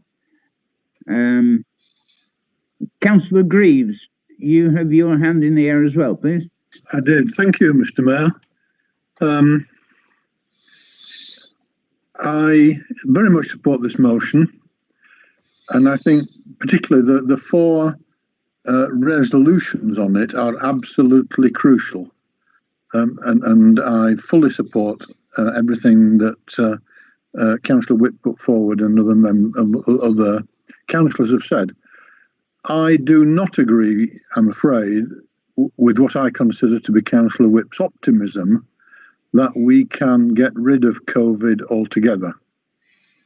I do believe that there will be a level of, I'm not sure what the word is, endemicity perhaps, that COVID will become endemic, not just in this country, but in the rest of the world. And we cannot separate ourselves off from the rest of the world. Just not possible. Therefore, it seems to me that the crucial things are, one, to make sure that, or to do everything we possibly can to reduce the level to which COVID is endemic in the country and in the world as a whole to the absolute minimum that we can. And secondly, and this is really crucial, to pounce on outbreaks when they occur. And outbreaks will occur partly just by accident, really. Particular people moving around and spreading it, and then suddenly in an institution it will break out again. But also, we are not going to be able to avoid the creation of new strains. And so far, although there's been a huge amount of fuss and alarm about some of the new strains that have occurred, they have been relatively, if I say benign, I don't mean benign because the virus itself is not benign, but they haven't been significantly more serious than the original virus. They've been more rapidly transmitted, it seems to be the case, but in terms of the effect on people, they haven't been significantly worse. And there is the real danger of a variant or variants which actually do far more harm to people even than the basic virus does. So I don't think it's going to go away completely. We are going to have to get to a level and learn to live with it. It's going to mean some changes in the traditional way in which we do things and the traditional way in which we live. And I don't think people have begun to think about that too much yet. But the important thing is that if there is an outbreak, these outbreaks will be sporadic, spasmodic, if you like, and they will be very localized. And this is why the government at long last has got to trust local authorities and local health services to work together to tackle outbreaks when they occur. And this means not just testing and the ability to ramp up testing in a particular area very quickly. It means that the tracing hasn't got just to be, well, who do you live with? Who did you meet yesterday? It's got to go back. It's got to be back tracing to where people picked up the virus. And local people can do that far better. They can concentrate and target places where perhaps 2 or 3 or 4 people or more have got it in a particular workplace, in a particular supermarket, in a particular school, whatever it happens to be, and go into those places and clamp down hard on the people in those places, and that's still going to be necessary. And make sure that 30 people are seconds, isolated. Councillor Greaves, please. Thank you. Make sure people are isolating in those places, keep tabs on them, and the government is going to have to make its support for such people, its financial support for people, very, very much more beneficial and helpful than it is at the moment. And since there will be a relatively short number of people, they should be able to do that. That's what's got to happen. But councils are going to have to be in the front line. Thank you, Mr. Mayor. Thank you, Councillor Greaves. Councillor Turner. Thank you, Mr. Mayor. Mr. Mayor, I support wholeheartedly this motion. And can I also say that I'm pleased to say I had my first vaccination over 5 weeks ago, So I'm now approaching towards having the second one, please. Thank you very much. I would also, considering and listening to Councillor Lord, I would point out that I, in our extended family, have lost 2 members since Christmas, and my own sister is currently in a critical condition in hospital in Dudley with COVID. So it is there, we all see it. It is an endemic, and it is going to be here for life. Perhaps, Mr. Mayor, whilst we applaud the work that is going on, we could ask our government and we could ask our MP also to speak to the Chancellor with the potential of perhaps all G7 countries applying the equivalent of a 1 penny in the pound income tax increase, with that money being spent on vaccinations for countries that do require assistance, and for refugees around the world, because until we inoculate all people, even those that have no possibility of having the medicine sent to them, this will come back again and again. Mr. Mayor, it's a filthy disease. It's an awful disease. It's something that, as a world, it has shown how small this world we live in, how close we all are. All of us are brothers and sisters. And please, Mr. Mayor, could we universally try to address this problem by trying to get rid of as much of it as we can? Thank you, Mr. Mayor. Thank you, Councillor Turner. I'm sure that we can trust the World Health Organization and the COVAX program to extend vaccinations to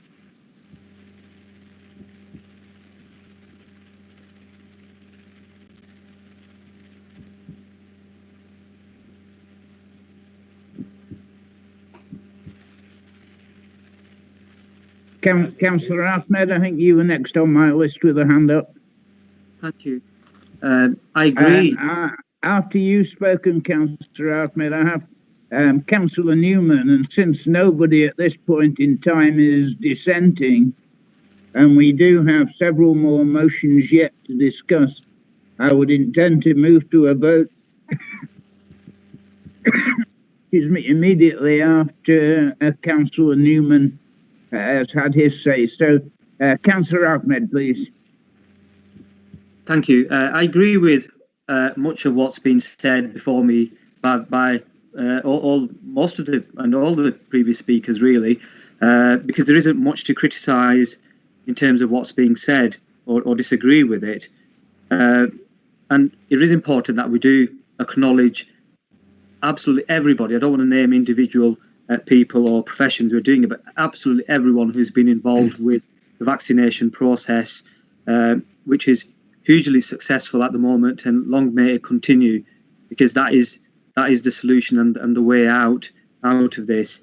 And yes, I accept that there have been occasions when the government has got things wrong during the pandemic, and I think we should accept that point. But at the same time, I think we should also acknowledge when the government has done things well, and this is one of them situations. And as a result of that, in terms of the government's involvement in the processes, it has been a huge success. And I would ask Councillor Whip, as a friendly amendment, if, yes, we're okay to criticise, but which I totally understand in terms of this situation, so I don't want to make it into a political argument, but I think it's also important that we acknowledge and try to get additional support from the government to try and get them on our side, and our ministers and MP, and acknowledge the good works that's being done. So I would like to move a slight friendly amendment, if Councillor Whip would accept that. I'll just read it out briefly. We thank the UK government that it had the foresight to order more than 400 million doses of 7 of the most promising COVID-19 vaccines, 3 of which so far have been approved for use. This has enabled the UK to vaccinate more than a quarter of its population, specifically the most vulnerable, the aged and frontline health and care workers. The comparisons with Europe are stark, where just 6% of citizens have received a dose of the vaccine. The British government's foresight allows the UK to become a prime mover in helping less fortunate nations around the world, which is the point Councillor Turner made in terms of, because this is not just a national issue, it's a global issue. So it's only by working with other countries and helping those who are much needy than ourselves that we're going to come out of this pandemic. So I hope that will be accepted by Councillor Whip. Thank you, Councillor Ahmed. Councillor Newman. Thank you, Mr. Mayor. Could I just add that we should be thanking also all the industry in Pendle who are now doing their tests twice, sometimes 3 times a week, which should then subdue some of the problems that the COVID track and tape and whatever isn't actually picking up. I mean, the results in industry are within about 20 minutes, half an hour. So I think that they should be thanked. Thank you very much, Mr. Mayor. It's track and trace, by the way, sorry. Yes, thank you, Councillor Newman. I think we did understand what you were trying to get out there. I'm going to go back to Councillor Whip and ask a question. Are you prepared to accept the friendly amendment? And if not, will you kindly sort of have the final word and we will move to a vote? Mr. Mayor, I would ask Councillor Ahmed to withdraw. I don't think the suggestion adds anything to the resolutions. We've very carefully inputting this resolution together, not being critical of government. We tried to be positive and find constructive suggestions as to how we can improve the situation. With the best will in the world, it just doesn't, sort of add anything really. Just, let's support the motion as we have it. Thank you, Councillor Whip.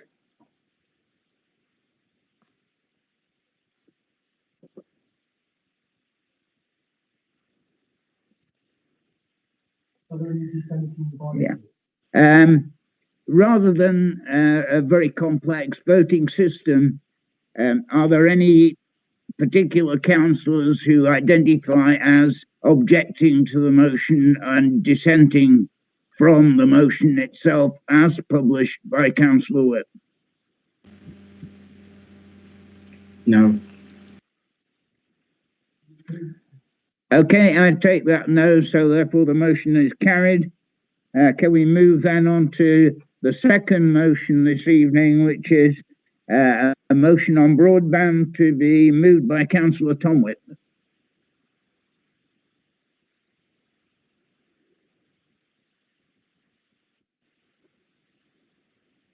Councillor Tom Whip. Very sorry for that, Mr. Mayor, and thank you for letting me speak on this. At the beginning of this pandemic, we saw a monumental shift in the way that this country works. I think one of those great examples is this meeting here tonight, all online, all from the comfort of our own homes, and through technology which allows me to share my screen with anyone for the rest of time who will watch this video. But that change in the way that we've worked has meant an increased demand on broadband services that for 50% of the people in Pendle are not adequate. 50% of the homes in Pendle are on the rural fringes, so-called, under Openreach and other network providers that do not get the government's own targets of gigabit internet. Councillor Eileen Answer is now exiting. Mr. Mayor, this resolution sets out a way in which this council could help that situation. in a meeting with Openreach and Lancashire County Council, we discussed the way in which Barnoldswick is being upgraded to better broadband, and our dismay at Earby and the other rural parts of Pendle, most notably Fulridge, not being a part of that expansion, and how important it is to the residents there. Mr. Mayor, I move this, and I hope that the powers that be do take note and do make moves to help the people of Pendle get the broadband they deserve. Thank you. Thank you, Councillor Tom. Whip. Councillor Newman, I understand you're going to second this motion?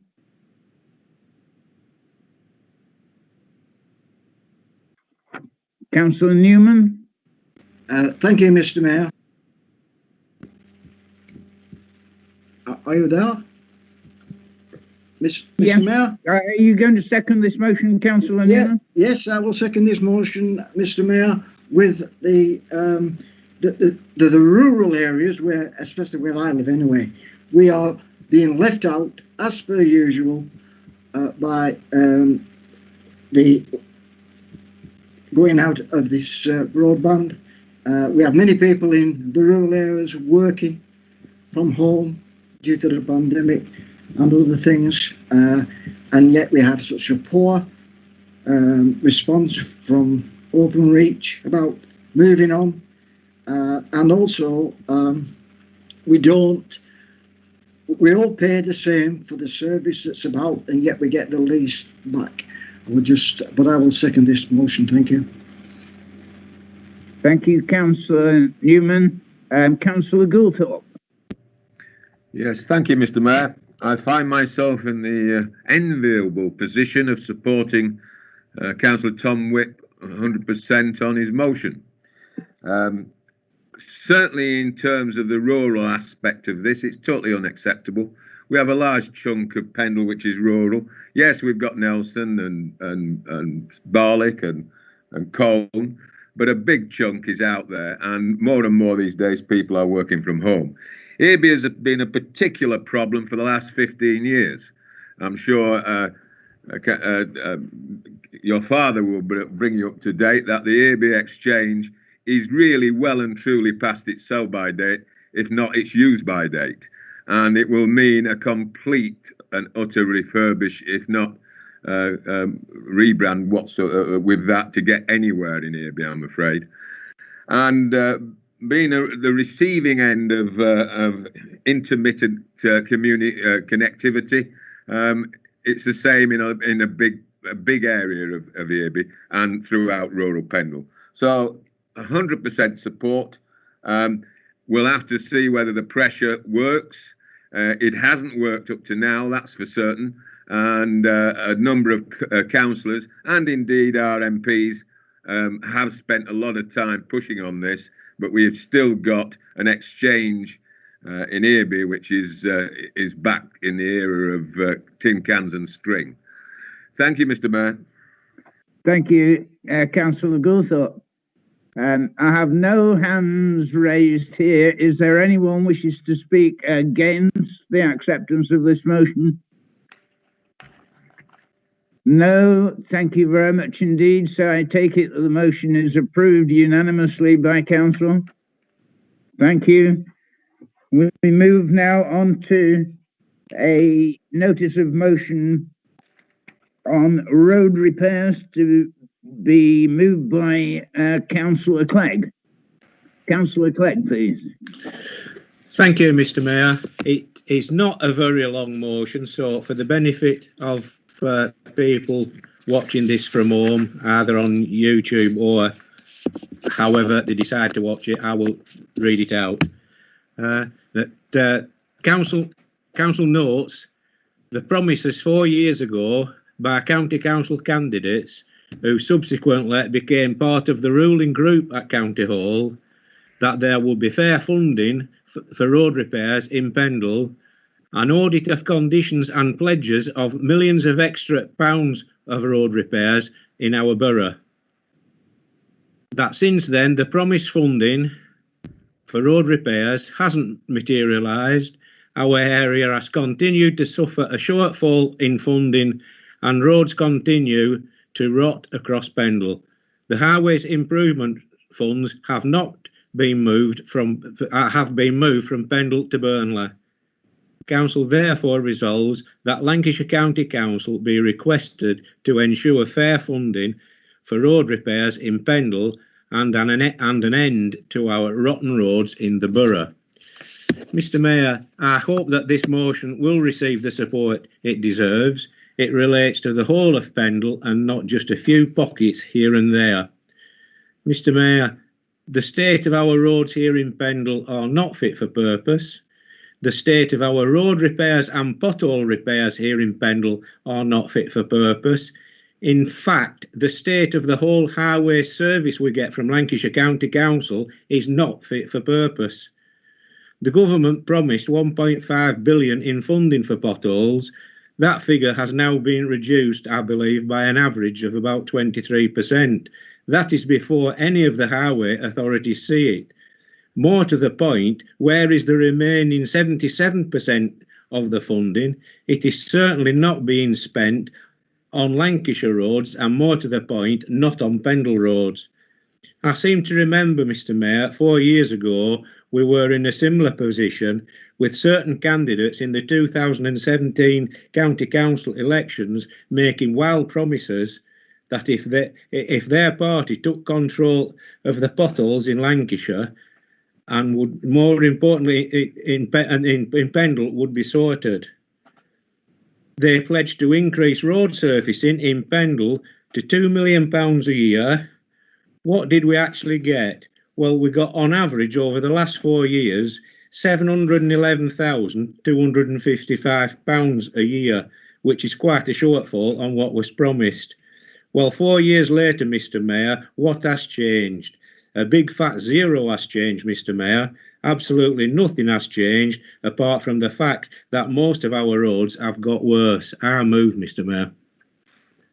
Thank you, Councillor Clegg. Councillor Mills, I understand you're going to second this motion. Yes, thank you, Mr. Mayor. I'm happy to second this motion. What's really happening is the government is encouraging councils to strive for better connectivity. Basically, in the 4 years, Pendle's total for name schemed money allocation is the second lowest in the county, the second lowest.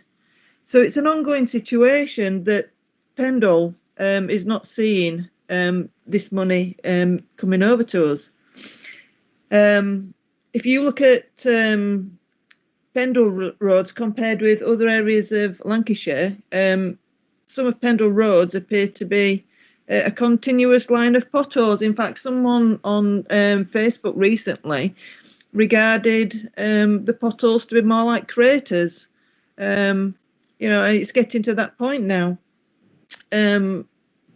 So basically, it's high time that Pendle received its fair allocation of funding to provide us with a proper standard of roads, not the shoddy, quick fix ones we are seeing, Mr. Mayor. And I'll totally second this motion. Thank you. Thank you, Councillor Mills. Councillor Goulthorpe, your hand is in the air. I think it's remained in the air, but I assume you want to speak on this. Yes, sorry. Can you hear me, Mr. Mayor? Yes, indeed, Councillor Goulthorpe. Yeah, we all know we have a problem in Pendle on our roads from one end to the other, and we won't go on about the M65, I guess. But I can assure, I'm certainly aware that all councillors have been involved fully in flagging up the issues of potholes and getting them back to county and getting things done. Now, whether the standards of that pothole repair has been good enough, that's for people to debate. But I'm certainly aware of councillors across all political areas getting stuck in their wards and reporting the potholes that are there, for instance. There is an issue about maintenance. We know that.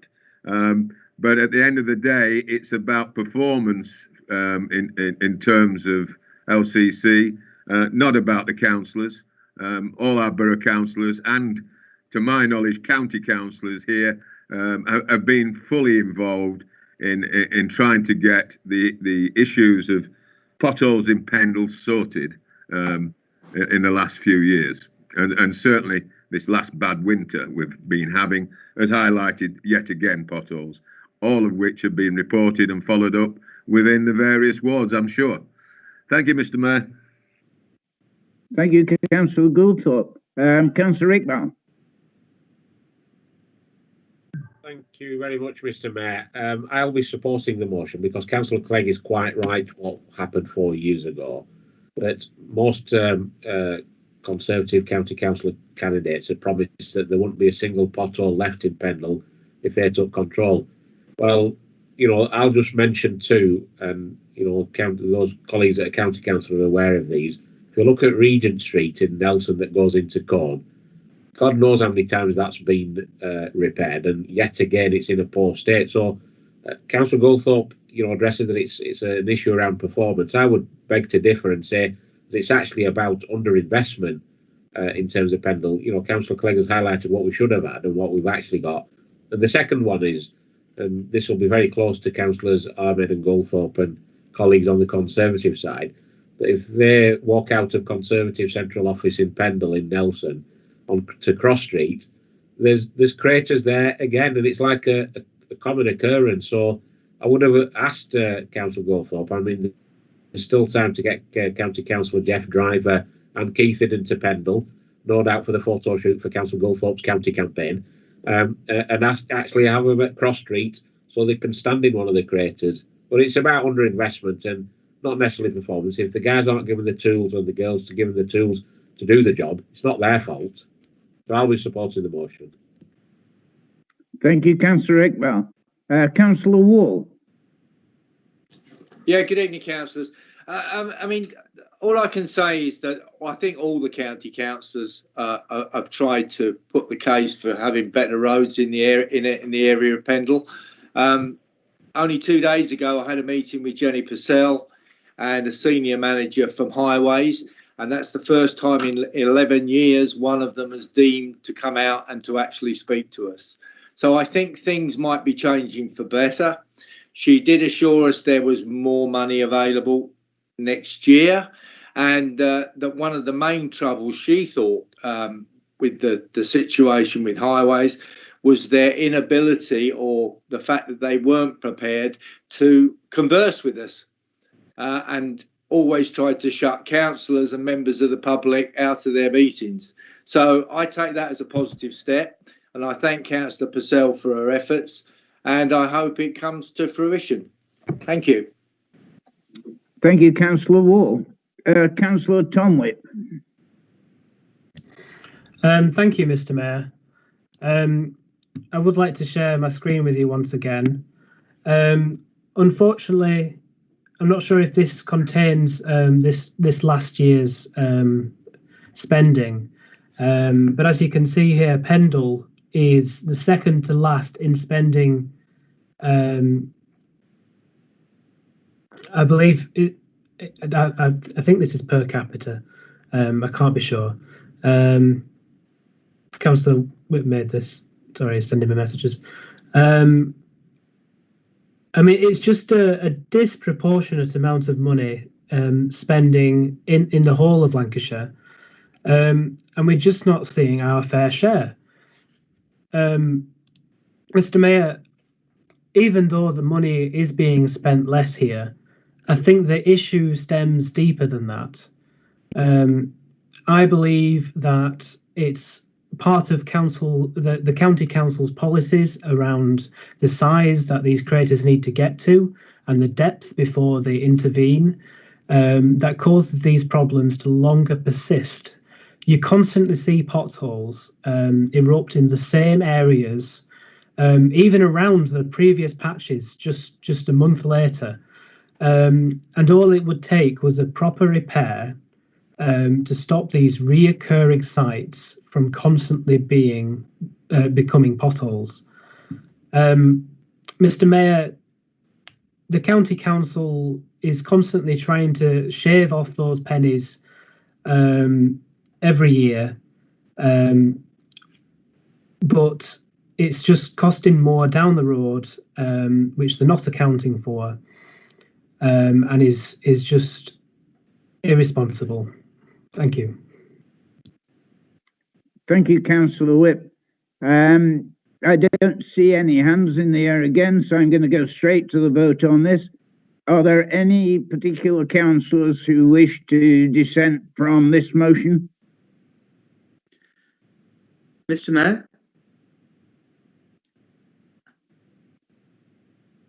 Mr. Mayor? Councillor Kelvin Price, you put your hand in the air. Are you dissenting from this motion?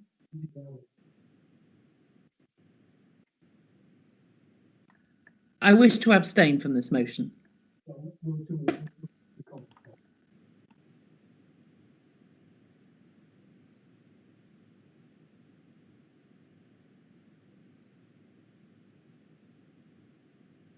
Sorry, Councillor Ahmed, you wish to speak on this, and then we'll go to a recorded vote. Yeah, that's fine, Mr. Sorry, I lost connection. Are we still on C, road repairs? Yes. Yes. Okay, yes. I mean, in terms of some of the contents within the motion, I agree with some of the comments about the condition of the roads. I totally accept them. We've discussed these numerous times at area committee meetings, policy and resources committee, and we've had motions in the past where I think that the view across the board seems to be that our roads could and should be better. I accept that argument. But just in terms of the wording, which one thing I don't like in this motion is where it's going and looking at individual, is referring to individual council candidates. I don't believe that adds any weight whatsoever to the motion, and I would request if the mover would remove reference to the candidates, because I don't believe it helps, and I don't believe it's going to do anything extra in terms of adding any strength to the motion. So if that sentence could be taken out about the candidates, the rest of it I'm okay with. Thank you, Councillor Ahmed. I'm going to go back to Councillor Clegg. Please, Councillor Clegg, are you prepared to respond to Councillor Ahmed's proposal? Thank you, Mr. Mayor. The motion as it stands does not name any individuals. You've got to work it out for yourself who made the promises. So it does not name any individuals. Admittedly, most of us in this meeting now know who they are. They shouldn't have made the promises if they weren't prepared to try and fight for them. And some of the candidates quite clearly over the last 4 years have not fought for what they promised. And as far as I'm concerned, Mr. Mayor, the motion will stay as it is and we will vote on it as it stands. Thank you, Mr. Mayor. Thank you, Councillor Clegg. We'll go to a recorded vote then on the motion as published in the order papers for the meeting. Chief Executive, please. Thank you. So if you are for the motion, say for. If you are against, say against. Adam. For. Ahmed. Against. Ali. Ali. For. Emma. For. Ansar.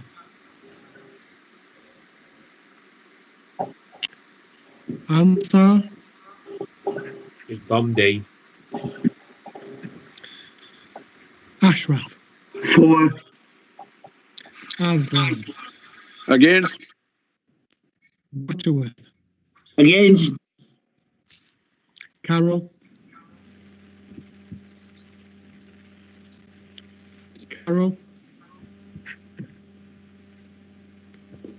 Carter. Against. Clegg. For. Auburn Price. Abstain. Cooney. Against. Crossley. Crossley. Fletcher. For. Foxley M. Against. Foxley P. Against. Goulthorpe.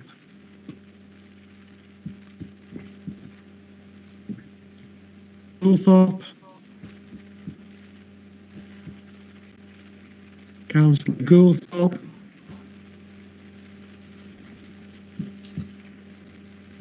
Greaves. For. Hanif. Hanif.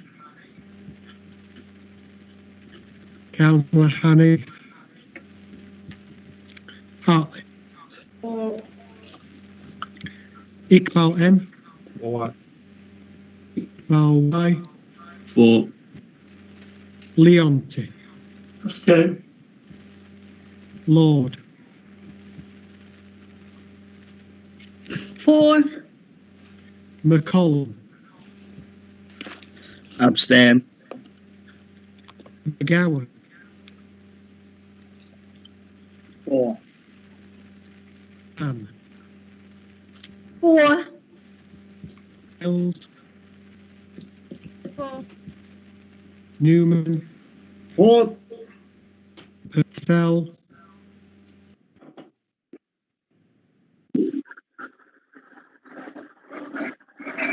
Purcell.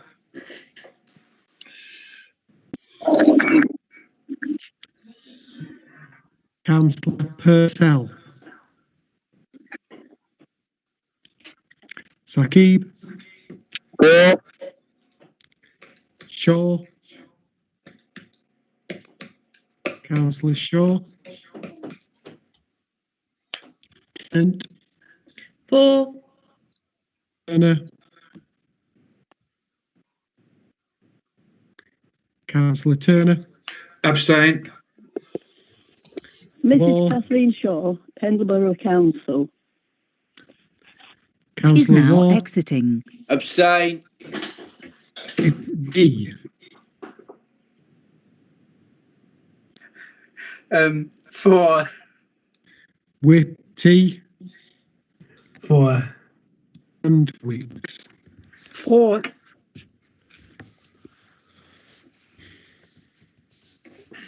Councillor Mohammed Arshad. Is now exiting.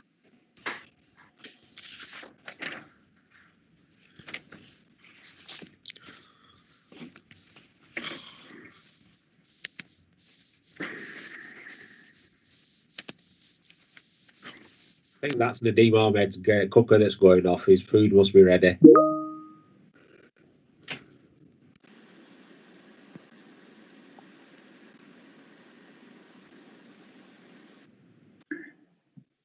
Councillors, the voting on that motion was 20 votes for, 7 votes against, with 5 abstentions, so the motion is carried.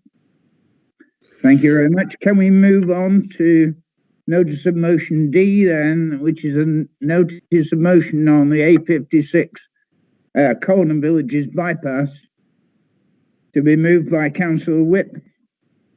Councillor David Whip, that is. Councillor David Whip. Thank you, Mr. Mayor. Am I on?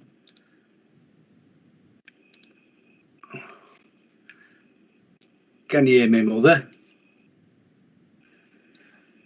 Yes, we can hear you. Mr. Mayor, I hope that I've put up the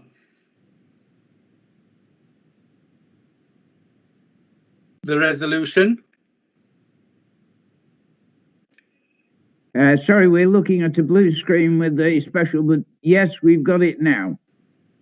Yeah. Thank you. Apologies for that, Mr. Mayor.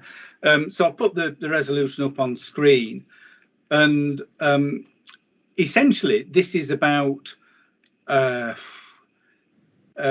project that was promised 2 years and more ago, probably 2 years last October, where there was a big hullabaloo about the Highways England carrying out a £300,000 study to look at the problems of traffic from the end of the M65. And this study, according to the reports probably about 15 months ago, should have reported in the first quarter of 2020. And certainly the Transport Minister at the time, Grayling, he came to Pendle, and there was a fanfare of publicity about the grand work that was being done, and the promises, the pledges to find solutions to that traffic from the end of the M65 getting through Colne in either direction. Now, that study has not yet been published, and at the recent meeting with Pendle's MP, Andrew Stevenson, Andrew said that Highways England had carried out some work, and that but all they would looked at was, and I'm paraphrasing, but extending the motorway through over into Yorkshire, and they hadn't looked at the bypass options, and essentially, you know, they've been told, look, you've got the wrong end of the stick, and I'm, you know, we've not heard anything about it other than that.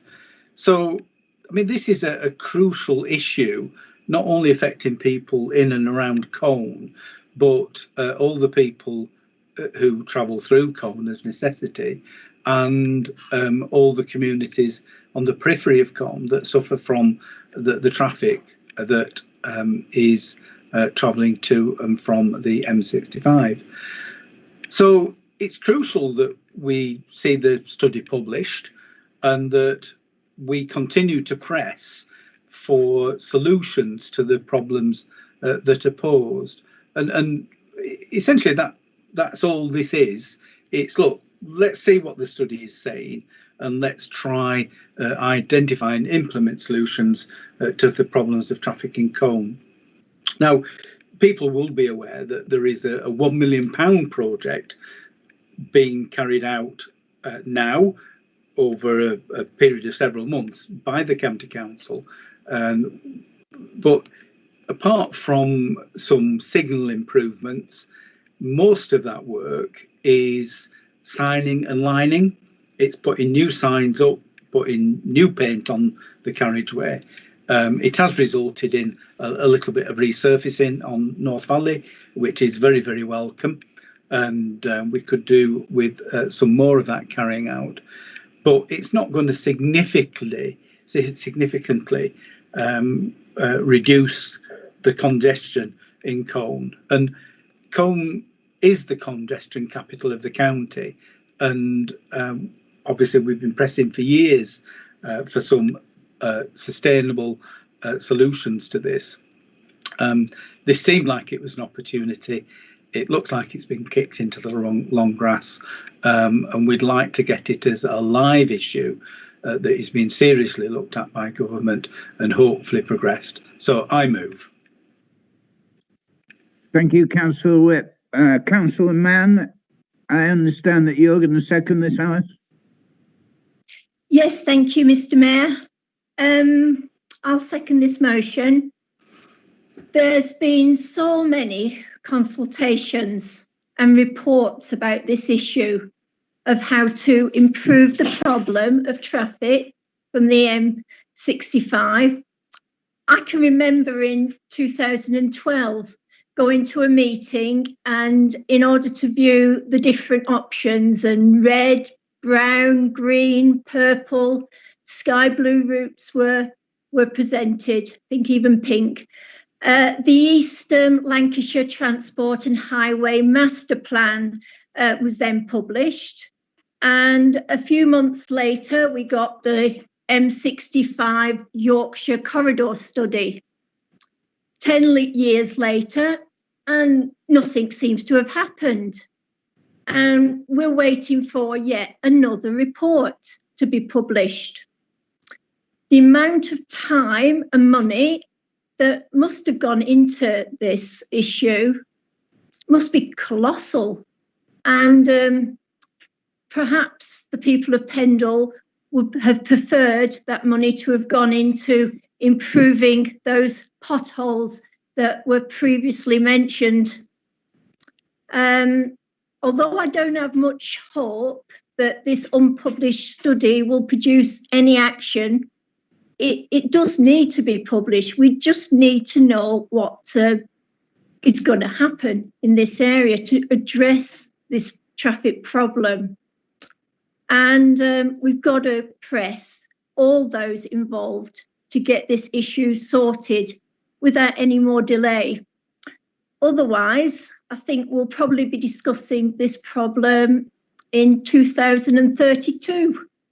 So I second this motion. Thank you. Thank you, Councillor Mann. God forbid that in 2032 I should be here listening to anybody discussing that motion.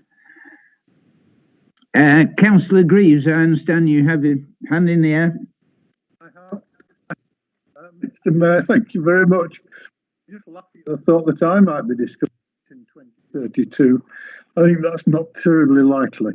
However, I will, I'm still around, I will watch it on YouTube and observe you presiding over it all, Mr. Mayor. You might have to do another 10 years of mayors the way things are going on.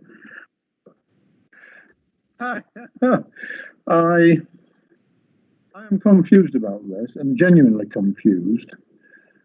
Quite in any action by colleagues during the Christmas New Year period and into the lockdown. I was clearing stuff away and found newspaper cuttings from 2 years ago when the Secretary of State for Transport came on one of his visits to Colne Station, Chris Grayling. I think it was the second visit, but I'm not sure.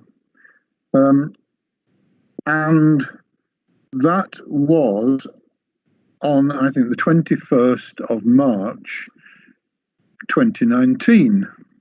In other words, nearly 2 years ago. And the newspaper cutting had a picture of him surrounded by a number of local councillors and county councillors, all of whom seem to be of one party, but never mind, standing on the corner of Vivery Way, Barrowford Road, and Barrowford Road by the traffic lights there. And this was when he made an announcement that these studies would be taking place. So I thought, well, it's 2 years since, nothing's happened. So I put a question down to the government, and on the 27th of January 2021, this year, I had an answer from the Transport Minister in the House of Lords, who of course is a colleague of the Pendle MP within the Transport Department. And it reads as follows: Highways England has come to the end of the analytical phase of the study, which has looked at how a number of strategic corridors perform for an enhanced Central Pennines route east of the M65. This has used detailed traffic modelling tools to identify benefits, explore potential costs, understand the implications and opportunities for the environment, and examine potential economic impacts. Decisions will be made shortly as to how the findings of the study should be addressed. Now, if anybody understands what that means, that's fine. It's good civil service talk for we've got a certain amount of the way and we're going to look at it again and we'll let you know in due course. But it is completely different from the information which Councillor David Whipp has provided this evening as to the meeting which took place as one of the, I think, regular meetings of people, of top Pendle councillors and officers with the Pendle MP. It's just completely different. So I don't understand what's going on. I shall ask some more questions. In fact, I'll probably write to the Minister in the Lords, Baroness Vere of Surbiton, who's a nice lady. So I shall write to her and ask her what's going on. And if I ever meet her in the corridors of this place again, I'll buttonhole her and see what is going on. But it would help, I think, if people went back to Andrew Stevenson and said, you know, what you said to us is not quite what the government is saying in Parliament. 1 minute, Councillor Greaves. Finished. Thank you very much indeed, Councillor Greaves. Again, I don't see any hands in there, so this time I'm going to go straight to a question. Are there any dissenting votes to this motion? No. In which case, I take it the motion is accepted as a unanimous vote of council. And we'll move on to the last notice of motion, which is a motion on elections to be moved by Councillor Greaves. Councillor Greaves, would you pick up the cudgels again? Thank you, Mr. Mayor. Yes, the motion is as set out. I don't know if the Centre of Digital Wizardry at Bankedge can put it up on the screen or not. But when I put this motion down, which was at a time when there was a huge amount of concern about and the need for some decisions and concerns that it might be very difficult to carry them out, then there it is. Thank you very much, wizards. And I put it down as a holding motion, really. I think it's less necessary. I thought perhaps that if there were urgent things at this stage, we could put some amendments down. I don't think that's necessary at the moment, since it's been decided the elections are taking place and will almost certainly take place, and enormous amount of work is taking place to try and make sure this can happen. Whether it's a good thing or a bad thing not to postpone them a bit, I don't know, but, well, I do know, but it is happening. So the crucial thing in this motion is the resolutions at the bottom. Can you turn it up a little bit? Council calls on the government to ensure that this council, can you move it up? Up. It's going down. Thank you. Go on, keep going. Move it up. Council calls on the government, thank you. 1, to ensure the council is fully recompensed for the costs of running these elections. They have said that they are going to cover all the costs, but we know what often happens. And some of the answers I got in Parliament were less sure that it was actually going to happen. It was a bit waffly. And secondly, it is very important indeed, not only that candidates as a whole, whether they're members of political parties or not, are able to wage effective election campaigns on a full, fair and equitable basis. And there's been a huge amount of concern among smaller parties and less rich parties that the government would set out rules and regulations which meant that only very rich parties with very detailed databases of residents could contest the elections fairly. And that means, of course, the Conservative Party, because nobody can possibly match them in those areas. However, there are indications that it's coming to a bit better. 2 things that have happened which are beneficial, I think. The first is that it has been agreed and a statutory instrument's been laid so that you only need 2 names for nomination papers instead of having to traipse around people and get 10. And that must be a good thing. And that's a campaign led by some of us in the House of Lords to get the government across parties, but led by us, to make sure that the government understood the problem there. The second thing is that they have agreed, which is I'm not entirely enthusiastic about. Nevertheless, they have agreed that people will be able to get proxy votes for COVID-related reasons right up to 5 p.m. on polling day. Now, if you think about that, the mechanics of doing that are not easy, to put it mildly. And in a place like Pendle, where there has been significant problems with proxy votes in the past, across the parties, it's been a real problem. The idea that there should be a deluge of proxy votes this year as opposed to postal votes is not something that I look forward to with enthusiasm, though I must say it's likely to be in parts of Pendle where I'm not so involved.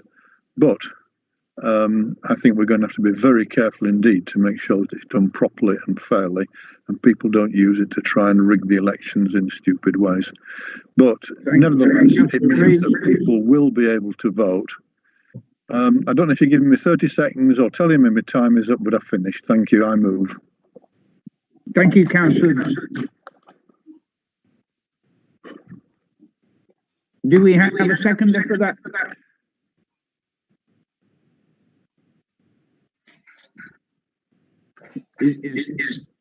Is anyone going to second that motion? I'll second that, Mr. Mayor. Mr. Mayor, I'll second it. Thank you very much indeed. Councillor Turner, I believe you got your hand in the air. Thank you, Mr. Mayor. I would have seconded it if Councillor Iqbal hadn't have said so. The only point I would make, and I agree wholeheartedly with what Councillor Greaves was saying, was in his recommendation number 2, where he says that all political parties we should be able to operate in an effective election campaign on a full and fair, equitable basis under the present conditions, where, to be blunt, it is going to be extremely difficult to do door-to-door canvassing. I would have liked to have seen the government providing one free postal service to each electorate from each candidate to produce their election campaign, to make sure each of the electorate have a copy of their election campaigns. It would have been nice to have had a free post for local elections, which only normally happens, as we all know, for national elections. Thank you, Mr. Mayor. Thank you, Councillor Turner. Councillor Ahmed. Thank you, Mr. Mayor. I mean, in terms of the elections happening in May, I think if it was up to me, and many people will agree, I don't think the elections should be happening in May. I think it would have been much better to have the elections perhaps later on in the summer, when perhaps by then some of the restrictions will have been eased and we'll be able to go out and canvass. Just in terms of, just want to touch on the issue about the costs. Councillor Greaves will correct me if I'm wrong, he's far more knowledgeable than myself, but in terms of the Police and Crime Commissioner election, for example, my understanding is the costs of that would be covered by the Home Office, if I'm correct. I'll stand corrected on that. And I just want clarification in terms of the costing for the Lancashire County Council elections. Surely we get some sort of funding from Lancashire County Council towards the election.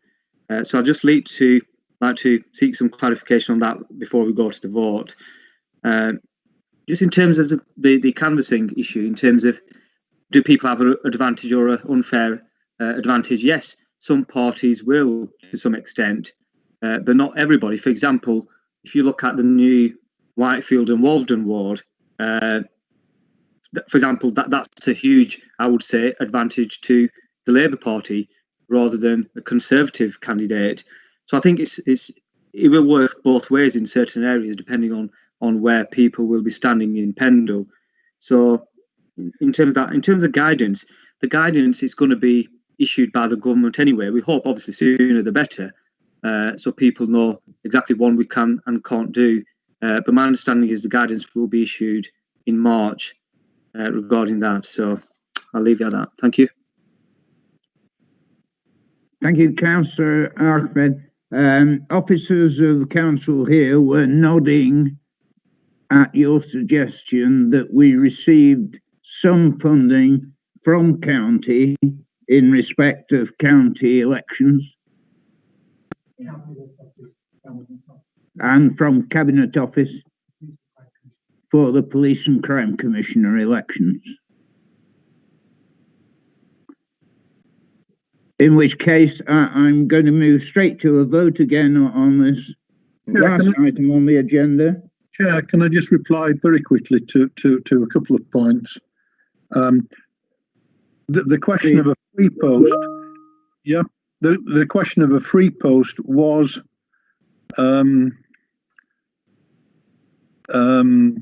discussed with the government, but it was thought A, it was far too late to organise from the post office point of view, and B, it was quite clear that the Conservative Party were never going to agree to that.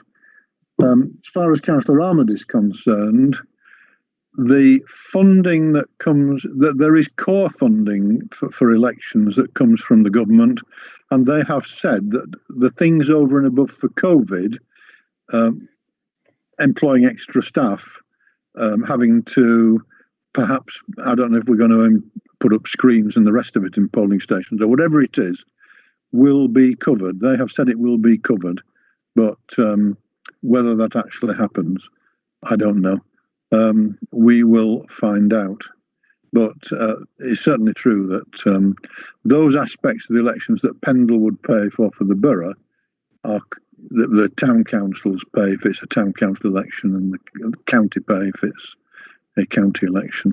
But the important thing is the extra costs, all the extra costs. We will see, won't we? As far as the advice is concerned, the latest I've heard is that the government are going to give advice on not whether to knock on doors or not, but how to do it. And the latest I heard was that you'd knock on the door and then somebody came to the door and you would invite them to come out of the house and have a conversation at 2 meters distance. And I had thoughts of dark evenings pouring down with rain. That's really going to work. Anyhow, I move. Thank you, Councillor Greaves. I'm going to go straight to a vote again on this one. Are there any councillors who dissent from this particular motion? Yeah, I want to abstain, Mr. Mayor. Thank you, Councillor Ahmed. In which case we will go to a recorded vote again. And Chief Executive, thank you very much.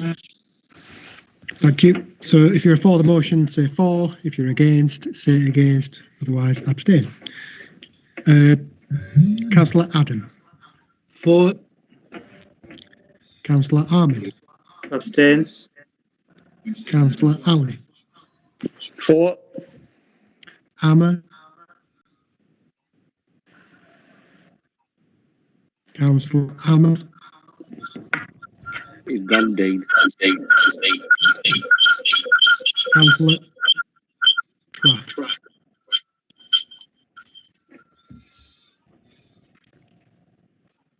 Councillor Ashton.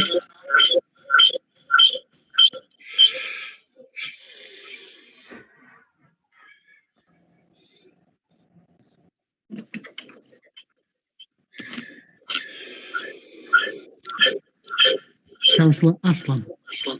Abstain.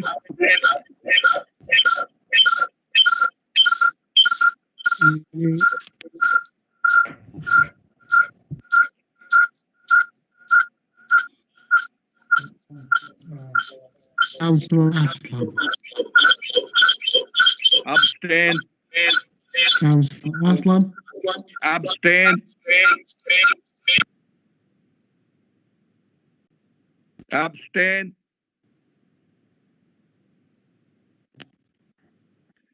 Councillor Aslam is abstaining. We can hear that. Yeah. Sorry, I was starting. Councillor Aslam. Abstain. Butterworth. Councillor Butterworth. Abstain.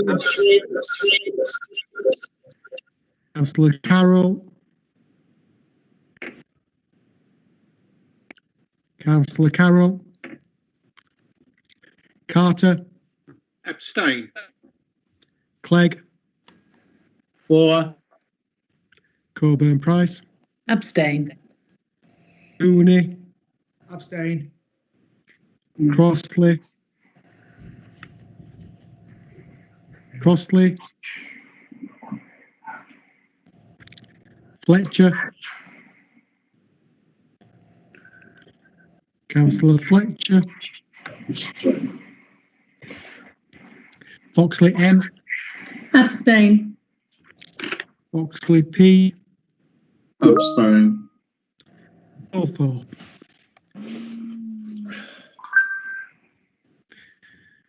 Councillor Goulthorpe. Abstain. Greaves.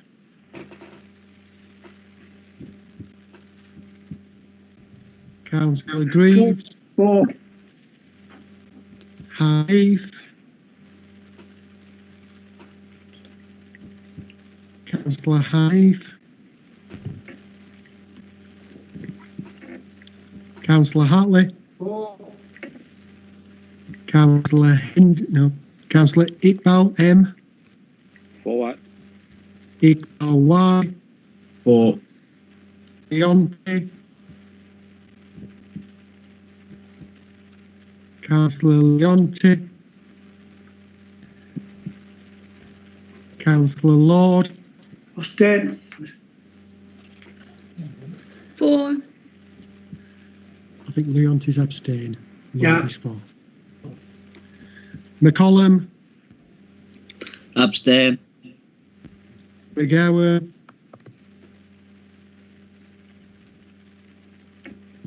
Councillor McGowan. Mann. For. Mills. Sorry, was that me? Yes. Mills. I didn't hear. Yes, sir. 4, please. Newman. For. Purcell. Abstain. Councillor Sakib. For. Shaw. Tennant. For. Turner. For. Wall. Abstain. Whip D. For. T. 4. And Wicks. 4.